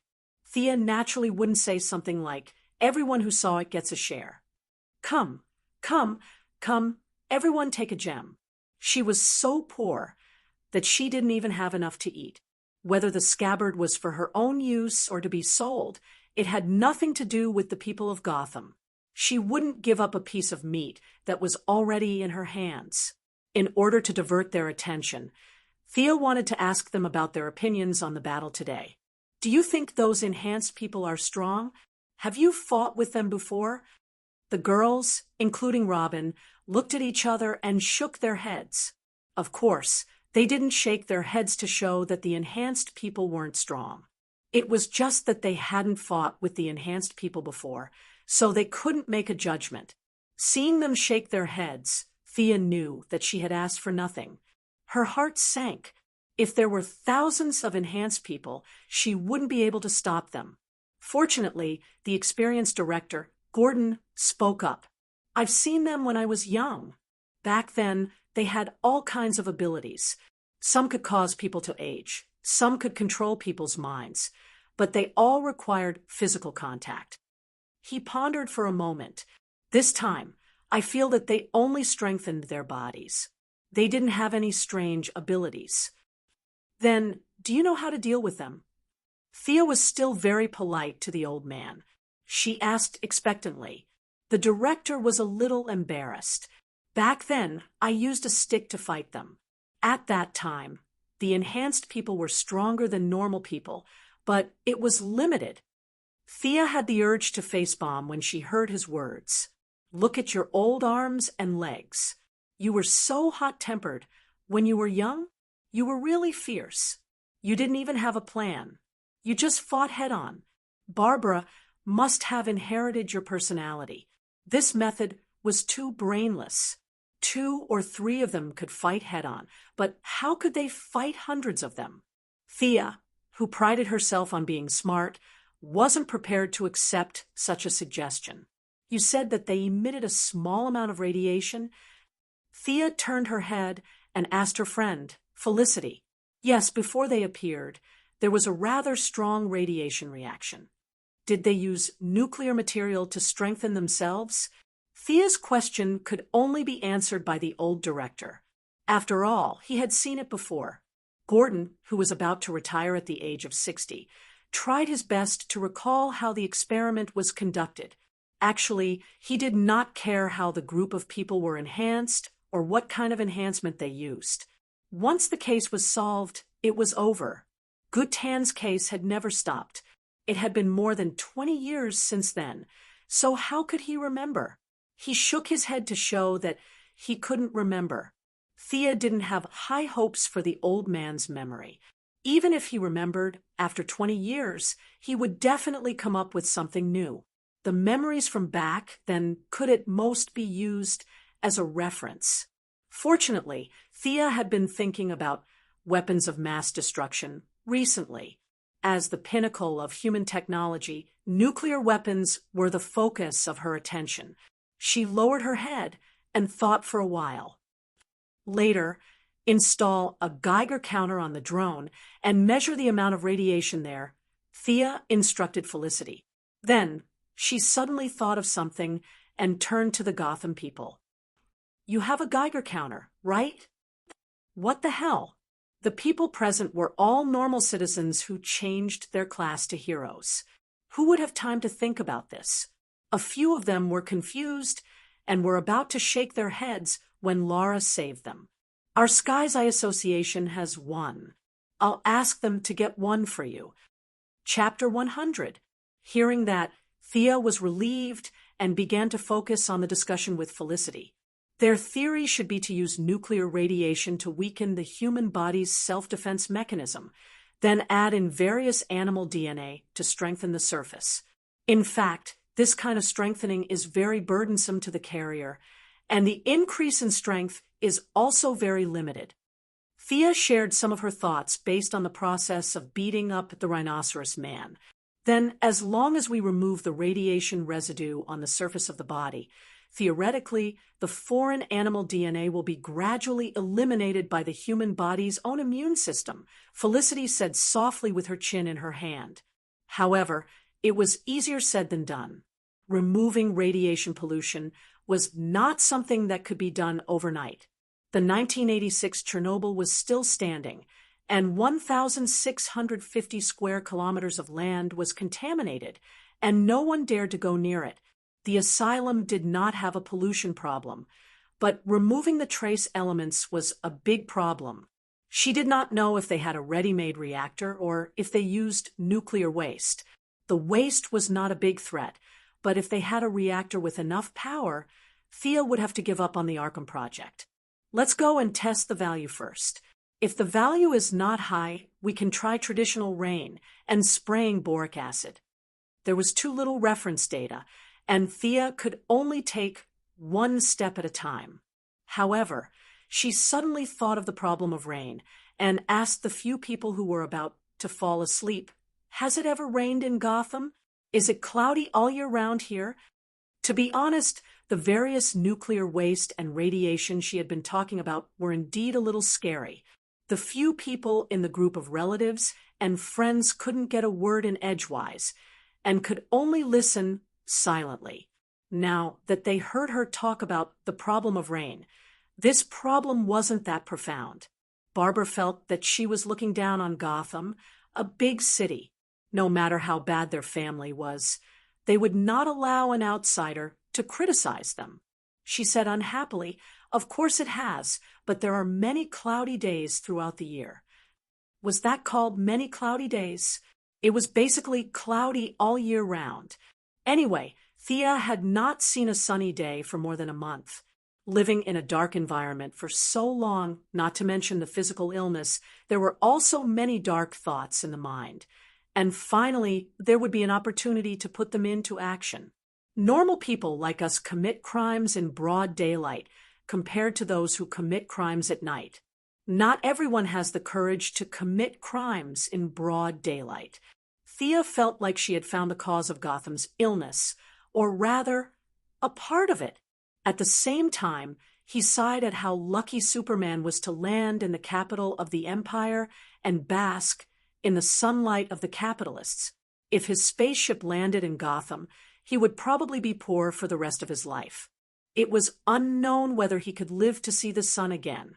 He vaguely remembered that in his previous life, there was a discussion on the internet about a devil being sealed deep beneath Gotham City. Therefore, even though he did not know if the cloudy days were real or not, he still had some impression of the super ferocious zombie, Solomon Grundy, sleeping in Gotham River. If he messed with the weather here, would he attract a stronger boss? Last time, I was just suggesting to mobilize the masses. Didn't you see that the criminals in Gotham have started to form groups? But are you afraid? Thea felt her blood boiling. It was quite exciting.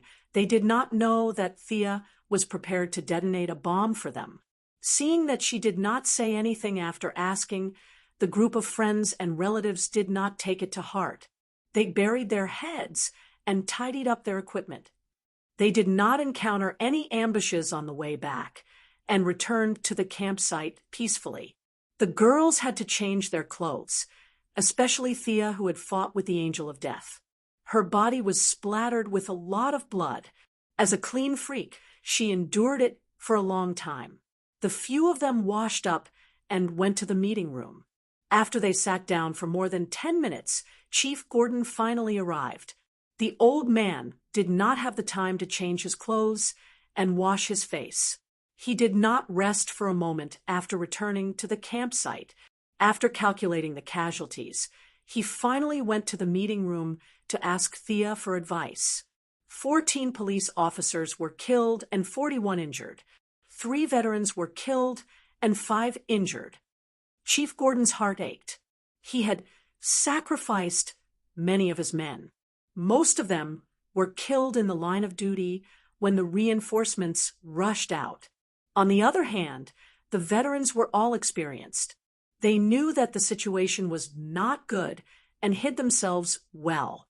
The few injured were only slightly injured. Sia rubbed her eyebrows. In this battle, they had lost 1/10 of their combat strength. Although the battle results weren't great, they had at least figured out the enemy's true strength. It could be said that they had accomplished their goal. However, the reinforcements could be endlessly produced. Sooner or later, their side would be destroyed. Just as she was thinking of how to tactfully ask Chief Gordon to continue with the recruitment, the door of the meeting room was pushed open from the outside. A tall and handsome middle-aged man walked in slowly with a walking stick. Bruce. Catgirl was so excited when she saw the man that she didn't even care that she was on the other side of the table. She jumped over the long table with her arms on the table and rushed to the middle-aged man's side. She touched his face, and tears flowed down uncontrollably. "Are you really Bruce?" Catwoman looked at her lover in front of her. She almost thought that she was hallucinating. Bruce Wayne's voice was as polite as usual. He hugged his lover's slender waist and said, "Yes, I'm back." Just as the two of them were about to do something like hugging and kissing after a long separation, a spoiler interrupted their reunion. "Kitten, I've brought him back for you. Where's the money we agreed on?" A graceful woman with long hair walked out from behind Bruce. Thea wanted to cover her face when she saw this scene. This person who ruined the atmosphere and ruined the background music of the couple's reunion was Thea's teacher or training partner, Big Sister Shiva. Big Sister ignored the surprised looks of the people around her. She even stretched out a hand in front of Catwoman, indicating that she should pay up quickly. She was busy. "Shiva, we've told you many times along the way. I'll pay, and you'll let Selina go." Bruce was still very respectful to his savior. "No, she has to pay for her request. Besides, your company is almost gone. How can you get the money? I don't want your old house." Shiva ignored his gaze and focused on getting the money from Catwoman. Catwoman was very embarrassed. She had gone to Star City to look for Shiva with the intention of making a last-ditch effort. To be honest, she had thought that Master Bruce would not come back. He was seriously injured and had been kidnapped. So, she had promised an astronomical reward. Now that he had been rescued and had not lost an arm or a leg, it would be too embarrassing if she did not pay. Chapter 101. Catwoman glanced at her old lover. To be honest, she was a little annoyed that he came back unscathed. She couldn't even find an excuse to talk to Shiva. She pushed Master Bruce behind her and smiled helplessly as she walked to the other side with Shiva to talk about credit. Uncle Bruce was in an awkward position. It was true that he was rich, but a lot of his money was dead money. For example, Wayne Group's shares, Quinn Group's shares, Merlin Group's shares, and even Lex Luthor's shares. According to the unwritten rules, these shares couldn't be cashed out without a valid reason. In addition, real estate around the world wasn't easy to sell. Ski resorts in Switzerland, wineries in Belgium, and so on couldn't find buyers in a short period of time. His daily income was basically invested in technological equipment. This was similar to Thea. However, his basic equipment was completed while Thea was just on the road. The daily maintenance of these equipment required a large sum of money. He was very similar to Thea. They both looked glamorous, but were actually very poor. Therefore, in the face of the aggressive Madame Shiva, he could only express his moral support for his old lover's predicament. Everyone in the meeting room listened quietly to the haggling between Madame Shiva and Catwoman. "We agreed to pay in a month. You're 3 days late. You definitely can't pay in full. I haven't asked you for my travel expenses. Do you know how hard I worked to find your man? I didn't even rest when I cut my finger." You know, the two women threw away their usual coldness and elegance. In this crucial moment that determined the fate of Gotham, they chattered about money, and money problems. Cough, cough. Master Bruce was speechless at how they treated him like goods. He coughed twice to try to divert the attention of the people in the room. The problem of rescuing the citizens that you talked about was very deep. Add me to the chat room, and we'll continue talking. However, everyone ignored him. It was rare for them to have the opportunity to gossip. If they didn't enjoy it, the people of Gotham wouldn't die anytime soon. They didn't care about these few minutes. The people led by Thea ignored Master Bruce's expression and continued to watch the two women on the other side. Catwoman, who was in the wrong, quickly admitted defeat. She took out her phone and transferred the money. Her usually strong fingers were slightly trembling.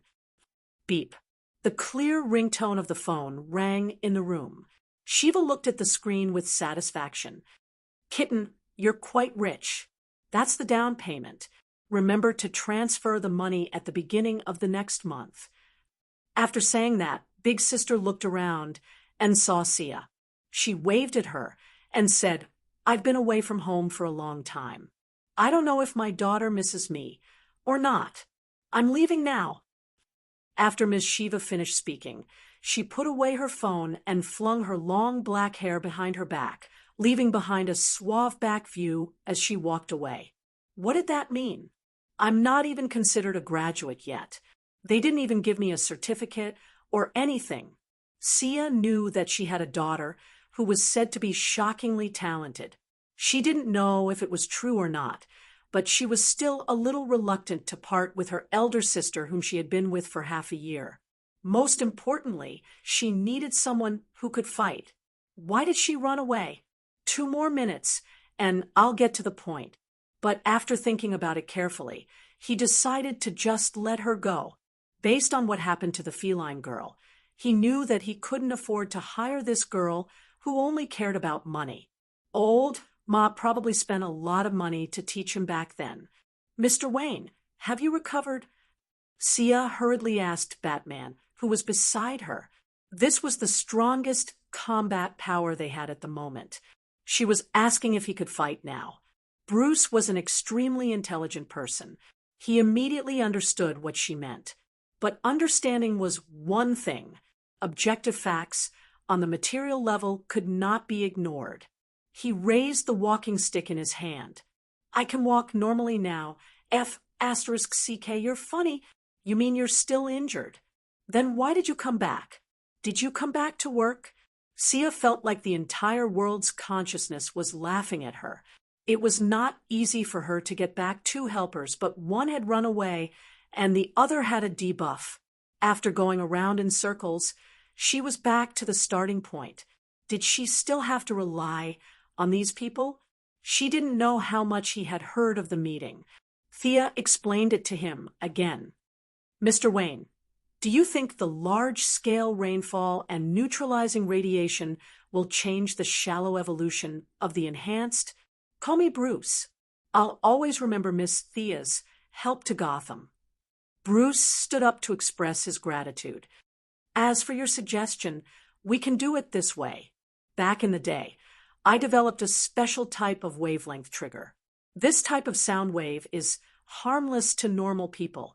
As long as we test the data of the enhanced humans and adjust it to a specific wavelength, we will be able to emit infrasound waves that are specifically targeted at the enhanced humans. I don't know how effective it is, but I think it should be able to knock someone out. From this, one could see the value of Batman's boss. Most of his combat ability was reflected in his wisdom. It wasn't a joke for him to have self-taught himself more than 10 doctorates. No wonder the ninja master valued him so much. To be able to learn so much in such a short time, he was definitely a top talent. His idea sounded more advanced than Thea's idea of sprinkling dry ice and spraying boric acid. The two of them started a heated discussion. Felicity was a little embarrassed when she saw her idol, but when she saw how happy they were, she happily joined in the conversation. This made the rest of the people in the room suffer. Other than Catwoman, who was still thinking about how to make up for her loss, everyone else was confused. They wanted to leave, but they were afraid of the task assigned to them. They could only listen to the conversation in a daze. Batman was very happy. He had learned so much, but no one appreciated it. His only confidant was an old bastard who had lived for 800 years. Usually, he had no place to show off his knowledge. It was a very troublesome thing. Talking to these people who had graduated from a literacy class about the changes of the elements, wavelengths, and frequencies was like playing the lute to a cow. Today, he met the Star City duo and realized that the two ladies' thoughts were very clear and their reactions were very fast. Most importantly, they could understand his words. This was not easy. Batman was a little sad that he couldn't go into battle after his return. However, now that he realized that his wisdom could be put to good use, his original unhappiness turned into joy. While they were talking, he also had a good impression of Star City's education. Gotham's education standards were too low. Just look at Robin, who was about to fall asleep. Should he send him to Star City to study in the future? Robin had mentioned about going to university, and it seemed like he could do something about it. Actually, he didn't know that Thea and Felicity were self-taught and had nothing to do with Star City. Chapter 102. The next day, everyone rushed to the Gotham Meteorological Monitoring Center. This place controlled 3 nearby meteorological satellites and could monitor the changes in the nearby clouds at any time. Of course, as a big capitalist city, the monitoring center was no exception. Wayne Enterprises invested a lot of research funds into the center every year. Master Bruce still wanted to remain invisible, so the person who came forward to mediate was the old black man, Lucius. Ever since he defeated Talia at Wayne's board meeting, this black uncle, or rather, the old man, had been feeling refreshed. His waist no longer hurt, and his legs were no longer sore. Wayne Enterprises' 100-story building, in one breath, he still couldn't climb it. In addition, Batman had returned successfully, and the two had secretly met. Their spirits were completely different, and they even walked with the wind. When he heard that they needed to use the weather station to observe the clouds, even though he didn't know what Thea wanted to do, he personally came forward to mediate. In fact, there was nothing to talk about. Everyone in the meteorological center was given a day off, and they could use the equipment as they pleased. Thea and Master Bruce, who was disguised as a police officer, were still discussing the final plan. Ever since he heard Sia's theory about the high crime rate on cloudy days, he had to admit that Brosnan was a little touched. He was a self-taught psychologist who got a doctorate in psychology. The theory was a little shocking, but it was indeed very reasonable. It was just that he had not noticed it before. Anyway, they needed to reduce the trace amount of radiation in the air, so they had to fire a few shots. Felicity started sprinkling dry ice. Thea sat on a high chair in the weather station and ordered her #1 follower. The drone this time was different from the small plane from before. This was a so-called civilian drone that could be equipped with missiles. The few of them felt that this blatant use of legal loopholes was great. The drone rose above the clouds and started spraying dry ice. In fact, the effect was about the same on the ground. This trip would cost millions, but Thea didn't care if she didn't pay for it. Lucius was a worker, and he didn't even bat an eyelid when tens of millions were transferred to his account. This small amount of money might seem like a lot, but when it was divided among the shareholders, it wasn't much. As a collective property, it was squandered just like that. This was the beauty of modern capital operations. As for who would lose and who would gain, it was hard to say. After the drone took off, Thea realized that as a minor shareholder, she had also wasted a portion of the money on this flight. She was a little depressed, but when she saw Master Bruce looking at her, as if nothing had happened, she couldn't say anything. Felicity controlled the plane to circle Gotham twice, and only returned to the surveillance center after all the dry ice had been sprayed. The originally thick clouds were now even darker, and the black clouds seemed to be heavy as they hovered in the sky. It seemed like it was going to rain, but it seemed like someone was pulling it back. After a full 10 minutes, the expected rain did not fall. To be honest, the strange weather in Gotham made Thea's hair stand on end. If there were such thick clouds in other places, it would be raining cats and dogs. Director, order your men to fire. Thea touched her chin and was prepared to fight to the death. If you don't rain, I won't retreat. At this time, the whole of Gotham was covered by the dark clouds. The lights in the surveillance center lit up, and some of the nearby buildings also lit up. Boom, boom. A few shots were fired. Each rain bomb was priced at 200,000. If you asked Thea how she knew, she could have said that Gordon was signing the orders. The old director had always been a man of fairness and justice. He felt that the so-called cooperation between the police and the people should not be paid by Wayne Enterprises alone. He represented the government of Gotham and signed 5 orders in one go. In less than 10 seconds, another 1 million was fired. The original black clouds were no longer visible and were replaced by darkness. The air was filled with silence, and the few people in the surveillance center were a little nervous. Just as Thea was about to fire another 5 shots, a low rumble sounded in the air. Boom. Initially, the sound was very soft and could not be heard if one did not pay attention. Soon, the sound became louder. The water vapor concentration in the air has reached 179%. Felicity had been paying attention to the various data, and when she saw the numbers start to increase, she immediately said, according to the surveillance station in the western suburbs, the wind has reached level 5, a common-looking agent reported. The positive charge in the updraft has exceeded 450% of the normal value, said Master Bruce, who was disguised as a police officer. With the feedback of the various data, Thea knew that rain would definitely come. However, the clouds were still brewing, and once the rain fell, it would definitely be a storm. Babla, turn on the announcement we recorded and play it a few more times. Sia realized that the rain would not be light, so she quickly ordered Babla, who was hugging Robin tightly. Of course, she said that she recorded it for the sake of it. Actually, Felicity followed the previous idea and edited the second episode of the mayor's announcement, calling on the citizens not to leave their homes today and to stay at home obediently.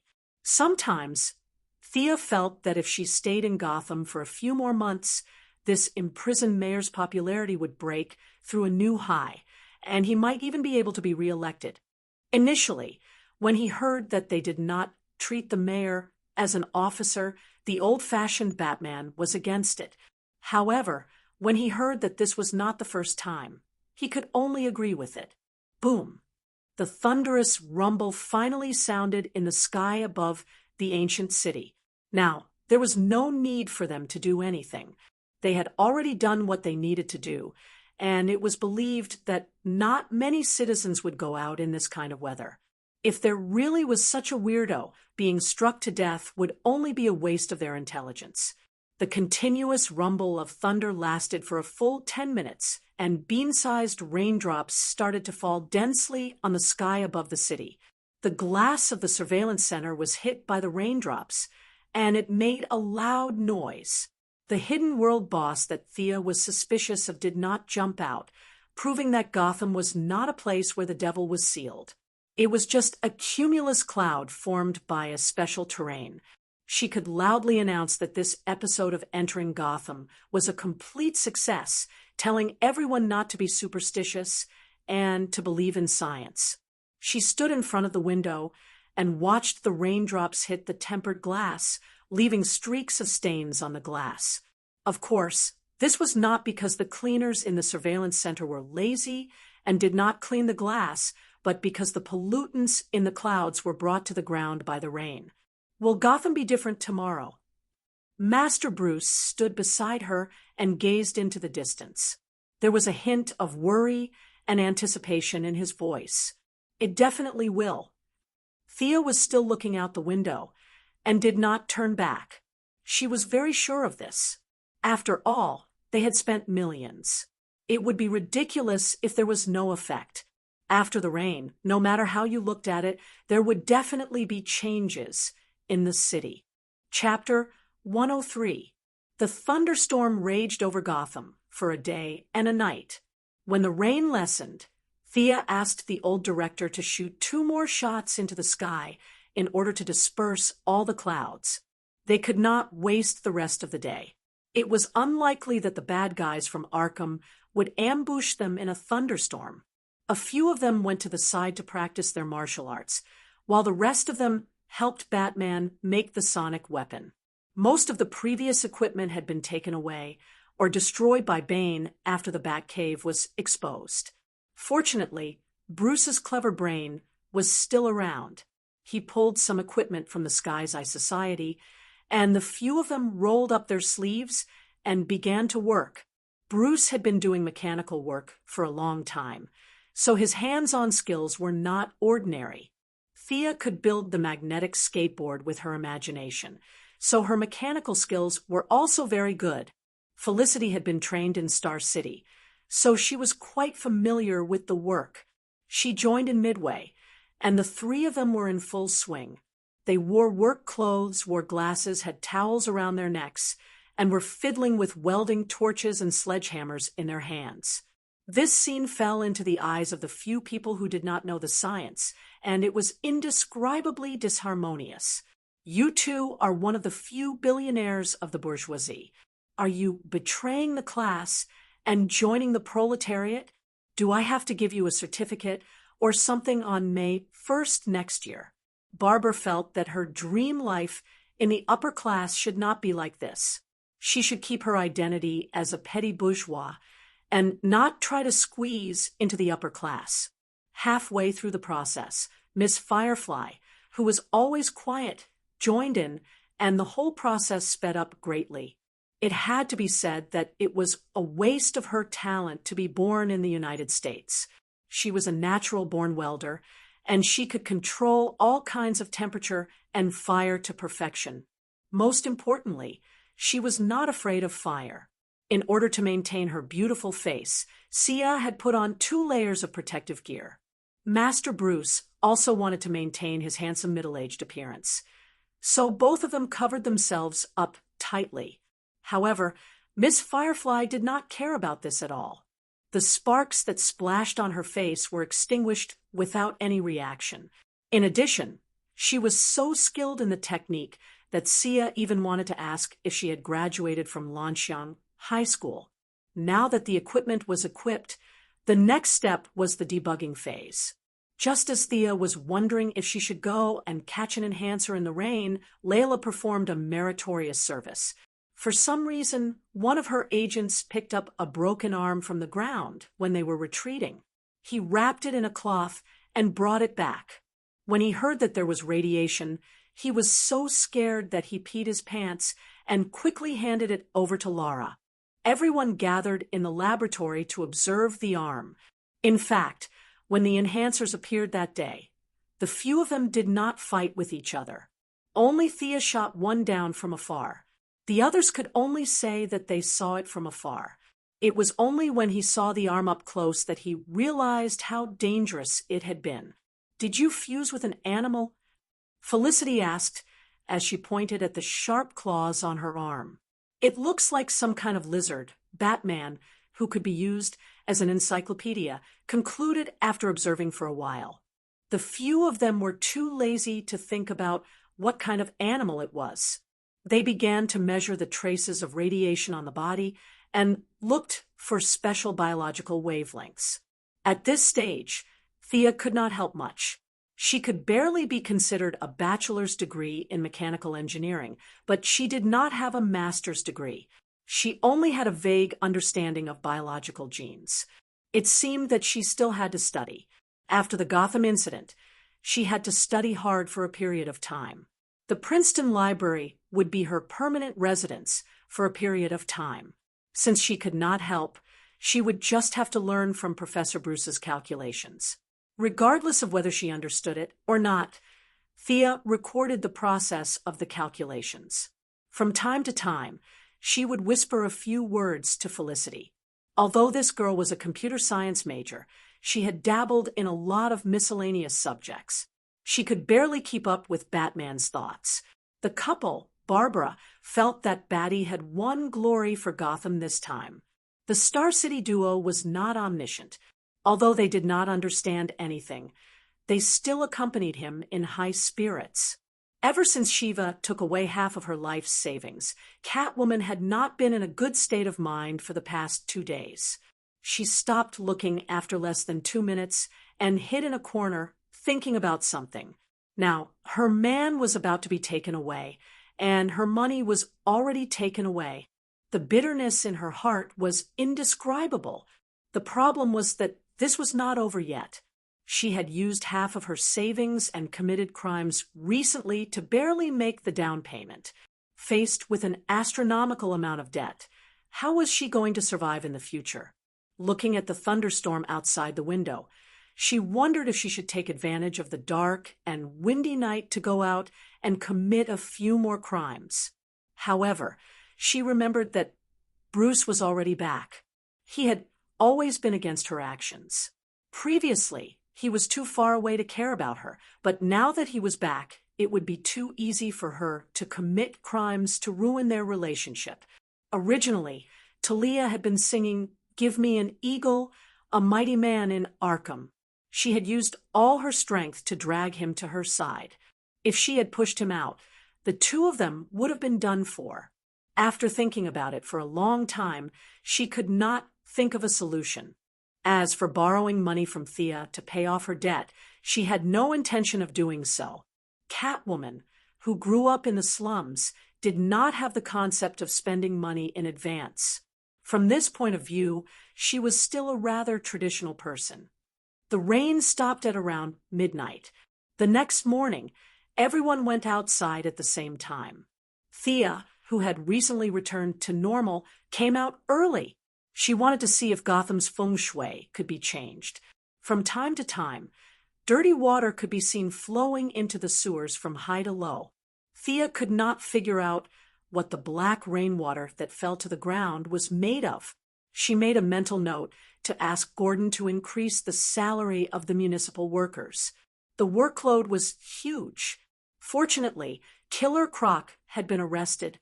Otherwise, the dirty water would have increased his rotten aura by 2 levels. Looking at her watch, it was 5:15. All the heroes were outside. Master Bruce, who had been busy the whole night, was still in good spirits. His lips were pursed as he looked to the east. It was said that he only slept for an hour a day.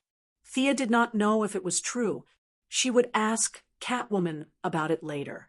"It's here." The one who shouted was Chief Gordon, who loved this piece of land to the extreme. First, it was a ray, then a ray, and finally a ray of sunlight shone on this piece of land that had not seen the sun for a long time. Thea was a little dazzled by the hot sunlight. She reached out her hand to block most of her vision.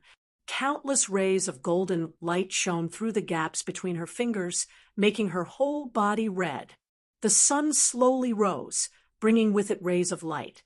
It lifted the last bit of mist above Gotham. Ha ha ha ha! Thea covered her face. She did not know why she wanted to laugh. She only felt that her body was filled with energy. Arkham, Bane, they would all be thrown into the trash. Chapter 104. Her smile infected everyone. Barbara and the young couple hugged each other and didn't let go for a long time. Laura was also looking at the morning sun, and a sweet smile appeared on her face as she thought of someone. "Old buddy, have I really done something wrong all these years?"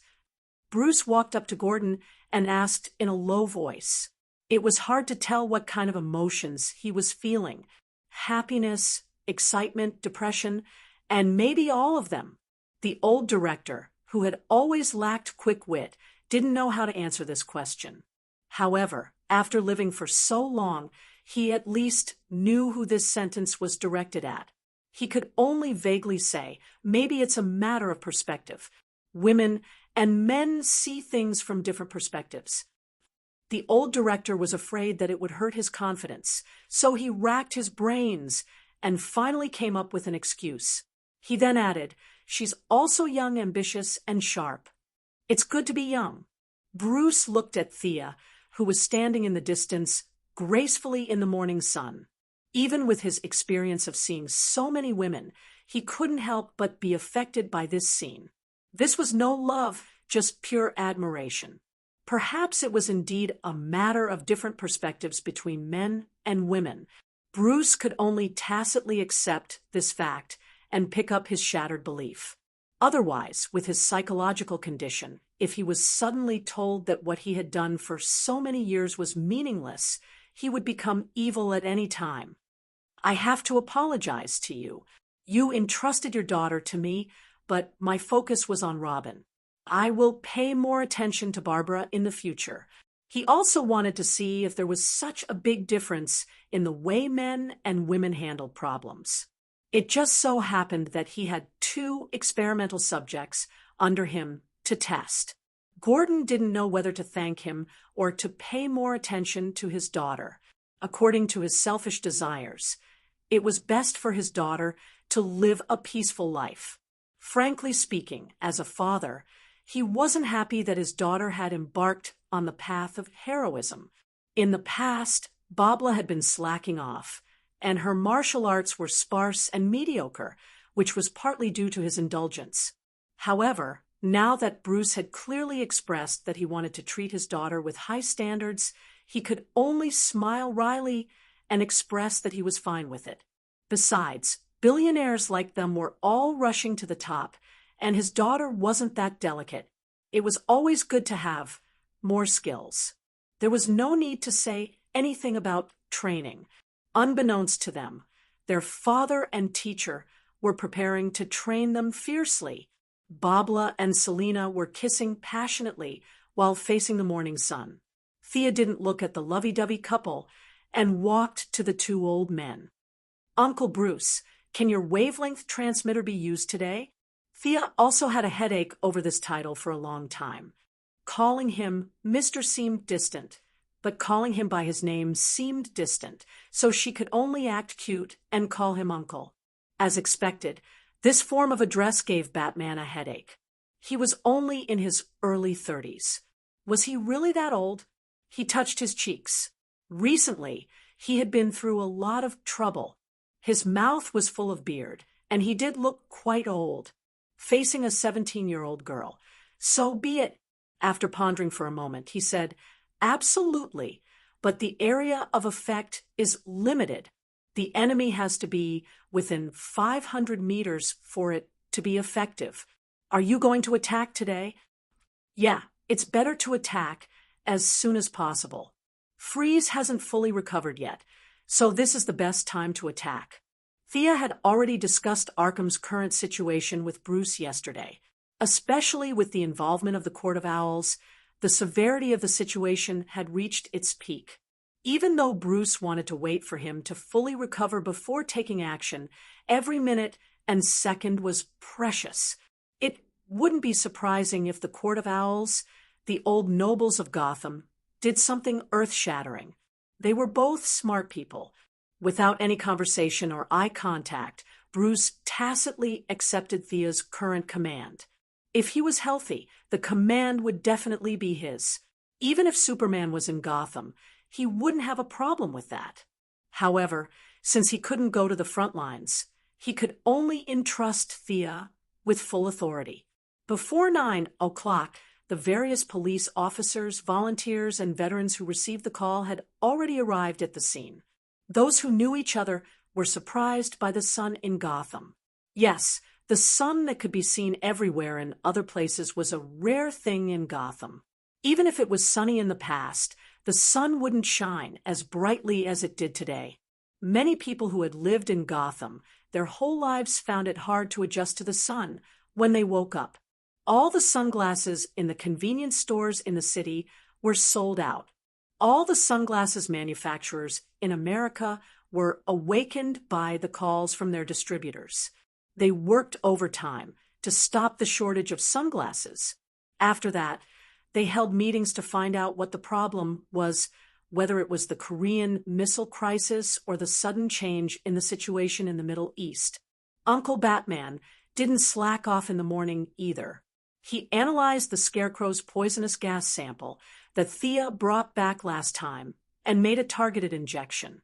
The injection would provide immunity for 12 hours before the injection. Last time, it was difficult to release the poison in the crowd. This time, if the sonic weapon worked, the situation would definitely be one-sided. The scarecrow was so crazy that it might just explode in the crowd. However, Bruce was a billionaire. The entire operation involved hundreds of people. He didn't have the time to make hundreds of bottles of injections. He could only give them to his own people. Even Felicity, who didn't go to the front lines, was given one too. However, he couldn't just ignore the righteous police officers and citizens. He racked his brains and made a strengthened version of the antidote. It had a capacity of 800 milliliters. He gave it to Robin, and it could protect her for an hour in the crowd after the battle. Barbara, you and Robin will work together this time. You two will deal with the Owl Court's Talon. I will also support you. It was the same team as last time. The enemy was Missing Death Angel and Mr. Freeze. Logically speaking, they had the advantage.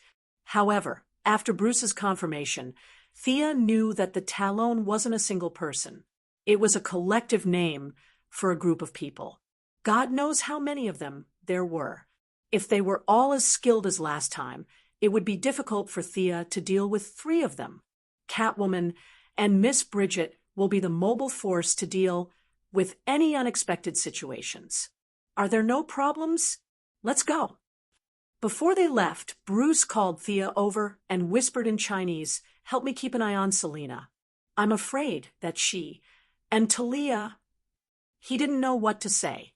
He only felt that if either of the 2 women got hurt, he would feel terrible. At first, Thea was stunned when she heard the familiar yet unfamiliar Chinese. However, she quickly realized that it was Miss Shiva who told him that she knew Chinese. Batman knew all the mainstream languages in the world. Not only could he speak Chinese, but he could also speak Cantonese. Thea could only admire him for that. Chinese was indeed safe.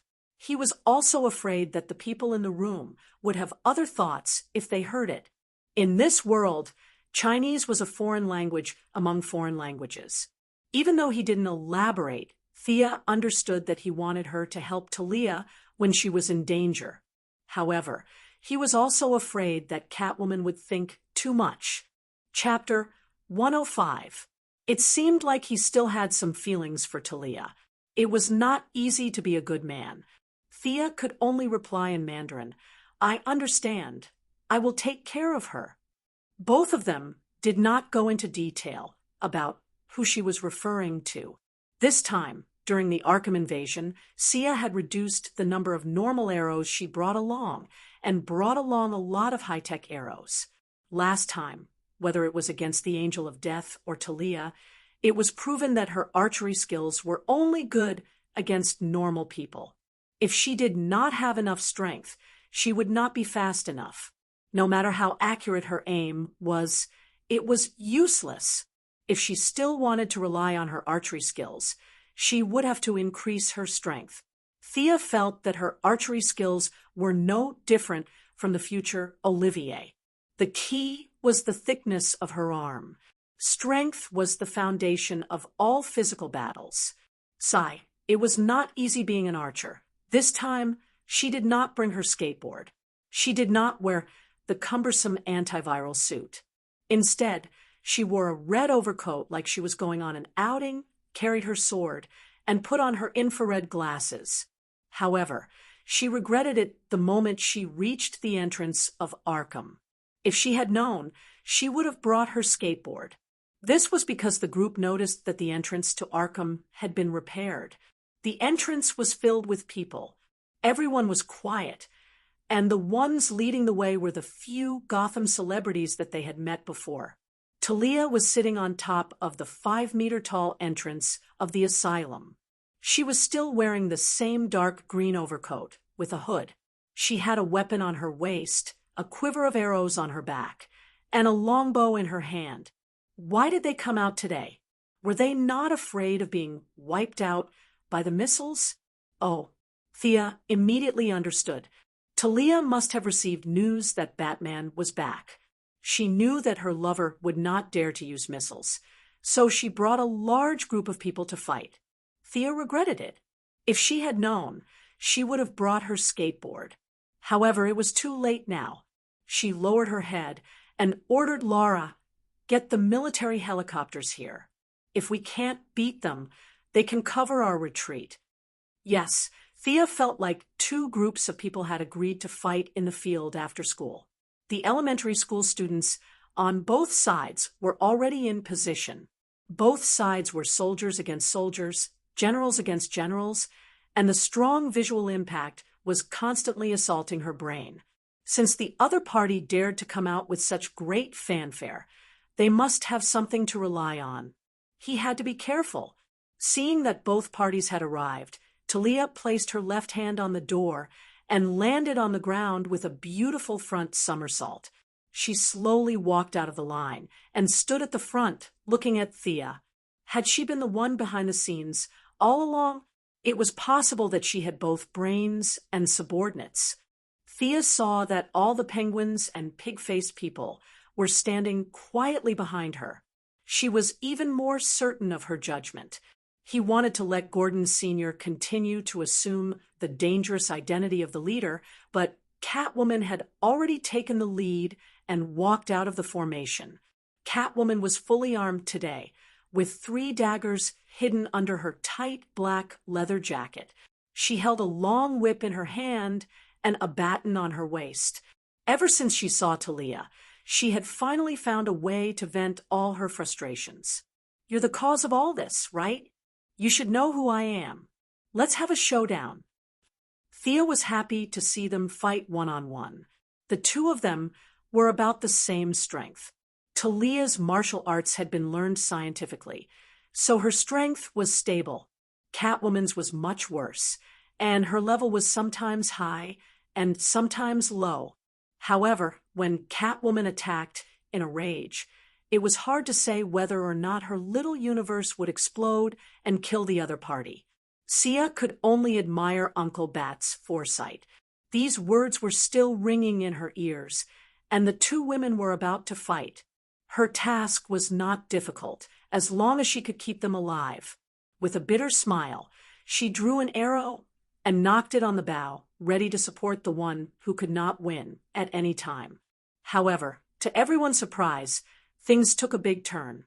Talia pointed at Catwoman, who was stepping forward, and said, "You and I have a personal grudge."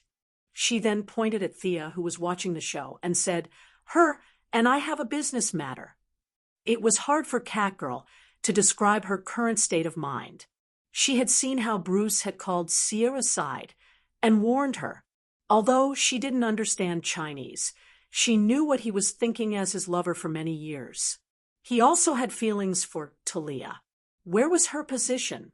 They had feelings for each other and a child, so it seemed more suitable than her. She stood up alone to challenge Talia, which meant that her life and death were up to fate. No matter who won or lost, this matter could be put to an end. However, when she mustered up her courage, she found that Talia didn't accept the challenge and even used the excuse that it was a business matter. This made her psychological barrier collapse, and her motivation to fight was gone. Since it's business, then go ahead. Thea felt that her glasses were about to fall off. She watched Catwoman walk back briskly.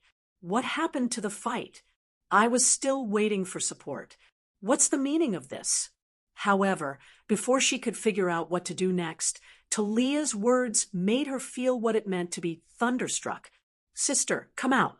This battle should be ours." Talia stared at Thea and took off her hood, revealing her long brown hair. Who was she talking to? Thea looked left and right. Was Nisha Al Ghul nearby?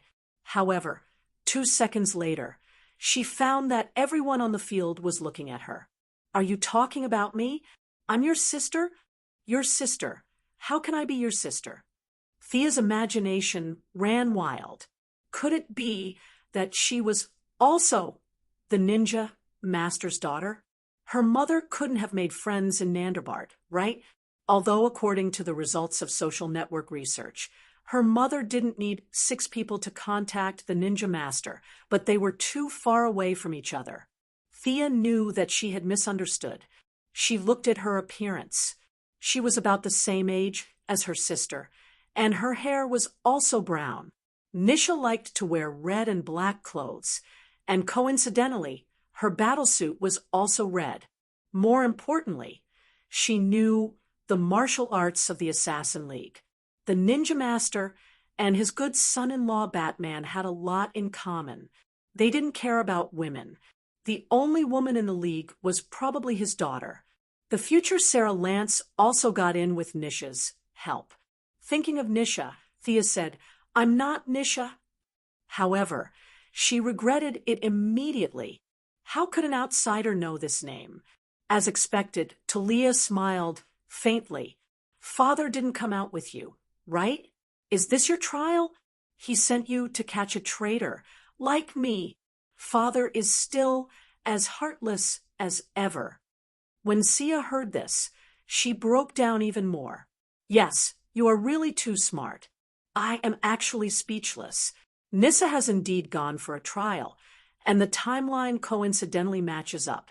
But why did she come to Brother Tan? She went to Purgatory Island, Big Sister." Chapter 106. When the truth was revealed. Not only did she feel devastated, even the hero faction was affected.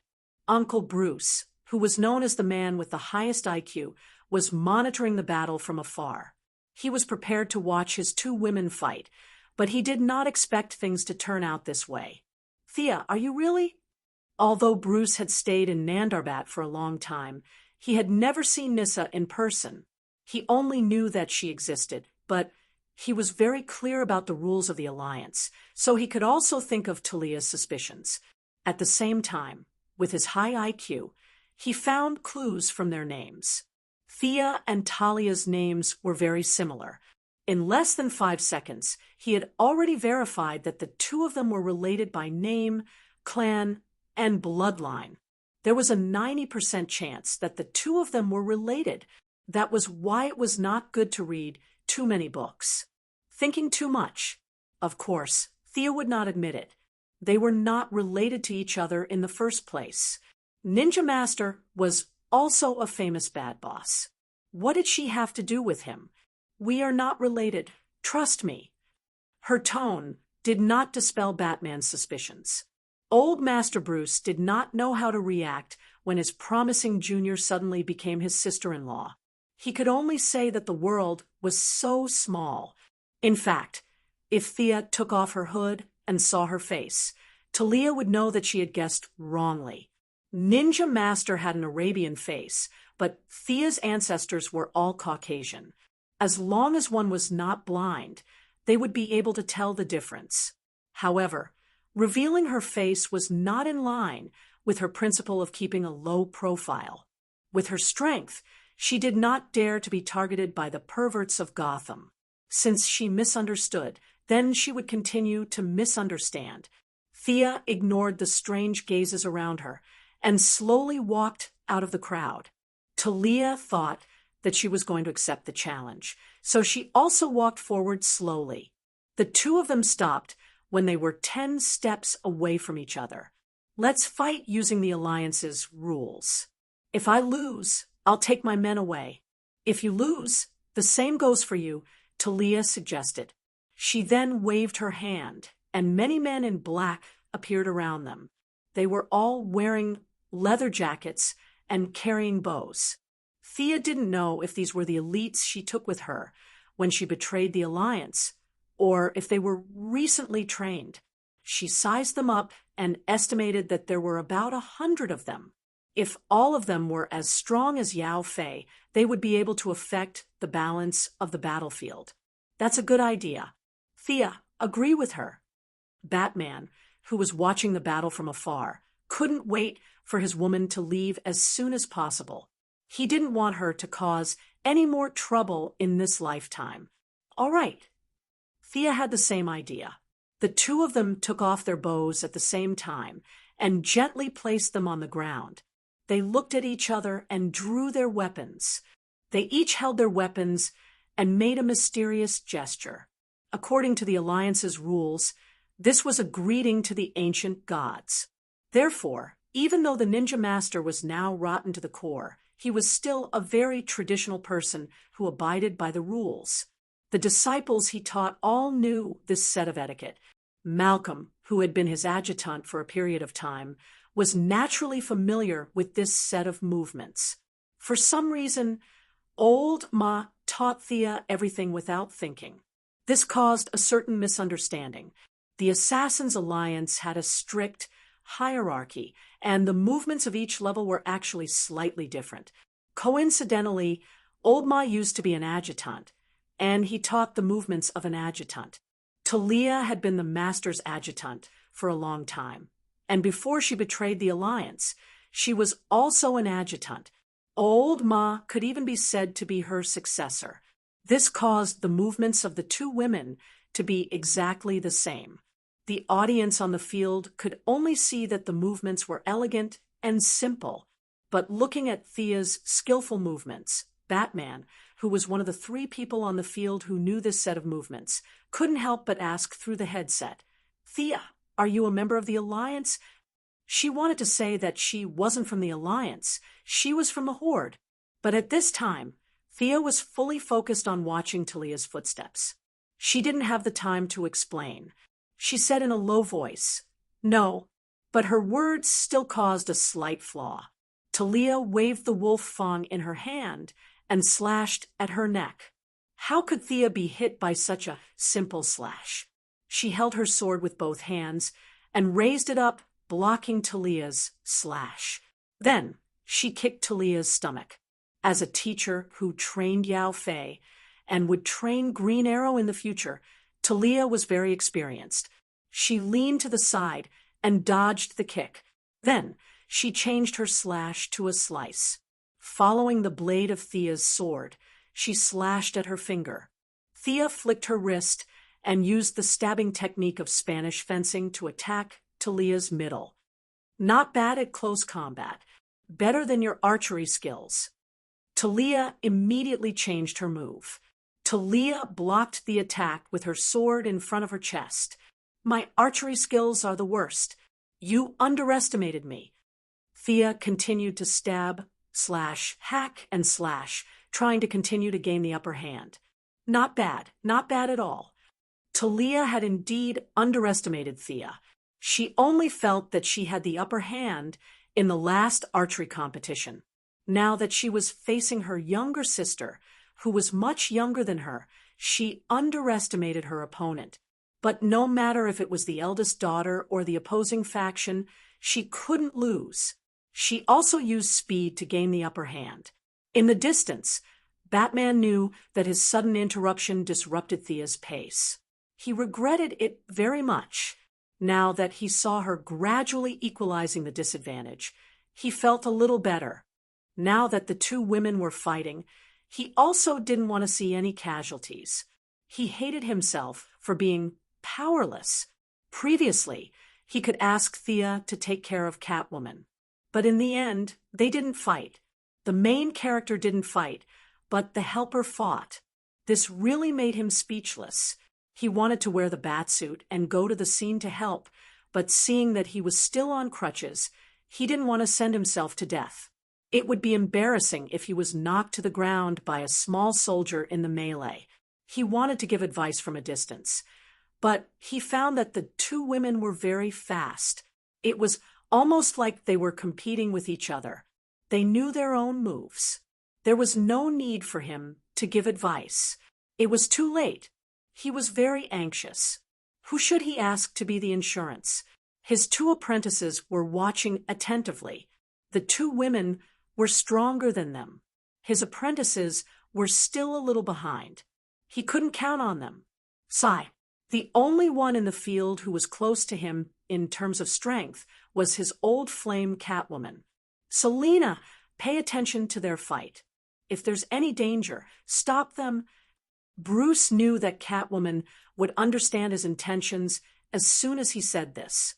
He was helpless to let one lover protect another. Sure enough, Catwoman understood what he meant. She was jealous. She snorted heavily to show that she heard him. After that, she didn't say anything else. The fight between the two women in the field had reached a climax. Thea was slashed on her left shoulder by Talia, and Talia was punched in the face by her. Blood flowed down the corner of her mouth. The two women entered a stalemate again. They took 3 steps away from each other and took the opportunity to recover their strength. At the same time, they kept moving around the center of the field, trying to find each other's weaknesses.